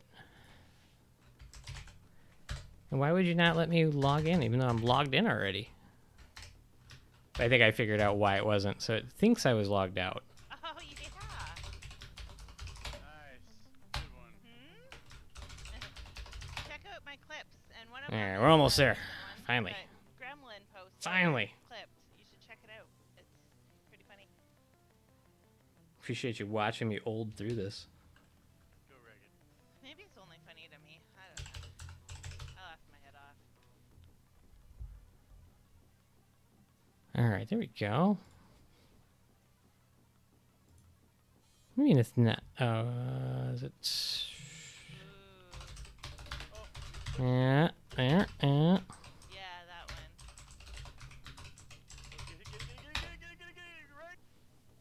Oh man, it was Invalid username. Let's see. I'll check my Discord in a second.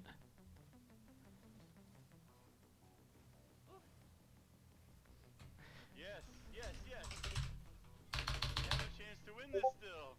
Let's see. I gotta figure this out tonight. Team Link says yes. I'll see you then, Max. Yep. Oh, you were asking. I'm sorry, I missed that, Kyle. Yeah, I will be there. We'll be playing hockey on Saturday. Got a game tomorrow too. Appreciate you stopping by, man. Really do. Always do.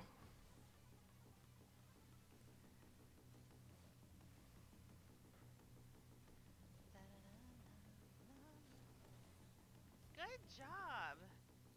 Let's see here. Check. Trying to find your message now.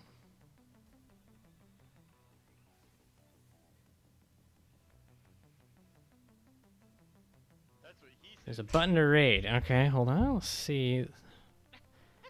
I feel like Oh, fuck, I missed that. You fucking... I'm not seeing it in Streamlabs. Oh, I appreciate you. Appreciate you there. Or can I not raid if I'm... Oh, shit. Oh, I found it. Okay, cool. There you go. Okay. You have a good night, Southpaw. Keep saying invalid username, but I know I've triple checked this username. Nice. Good stuff. 141414. Ah. Nice. No, it's 4141. Weapon. That's what I said. No, you said So confused. 14141. It's okay. You just heard it backwards. I understand. Raid channel. Alright. Oops, I missed. No, sometimes I do that, but that was one of them. I haven't opened them yet. Oh, there you go. Okay, figured it out. You can take some. All right, appreciate it, everybody. Thanks, and have a good night. They're playing Rocket League. Oh, That's the last one ever. shit.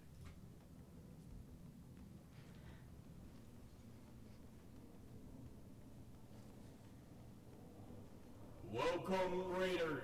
Holy shit. Choose your fate. It's so loud. Watch the show Dr. or watch Maxwell. the show. Thank you Thank for the you. raid. What up, Max? Hey, guys, anytime. Thank you so much. Holy shit, Max. What up, bro? Oh, just raiding. You know how it goes. No. Aw, thank you so much. You have a good night. Oh, we caught up to him. All right, good success.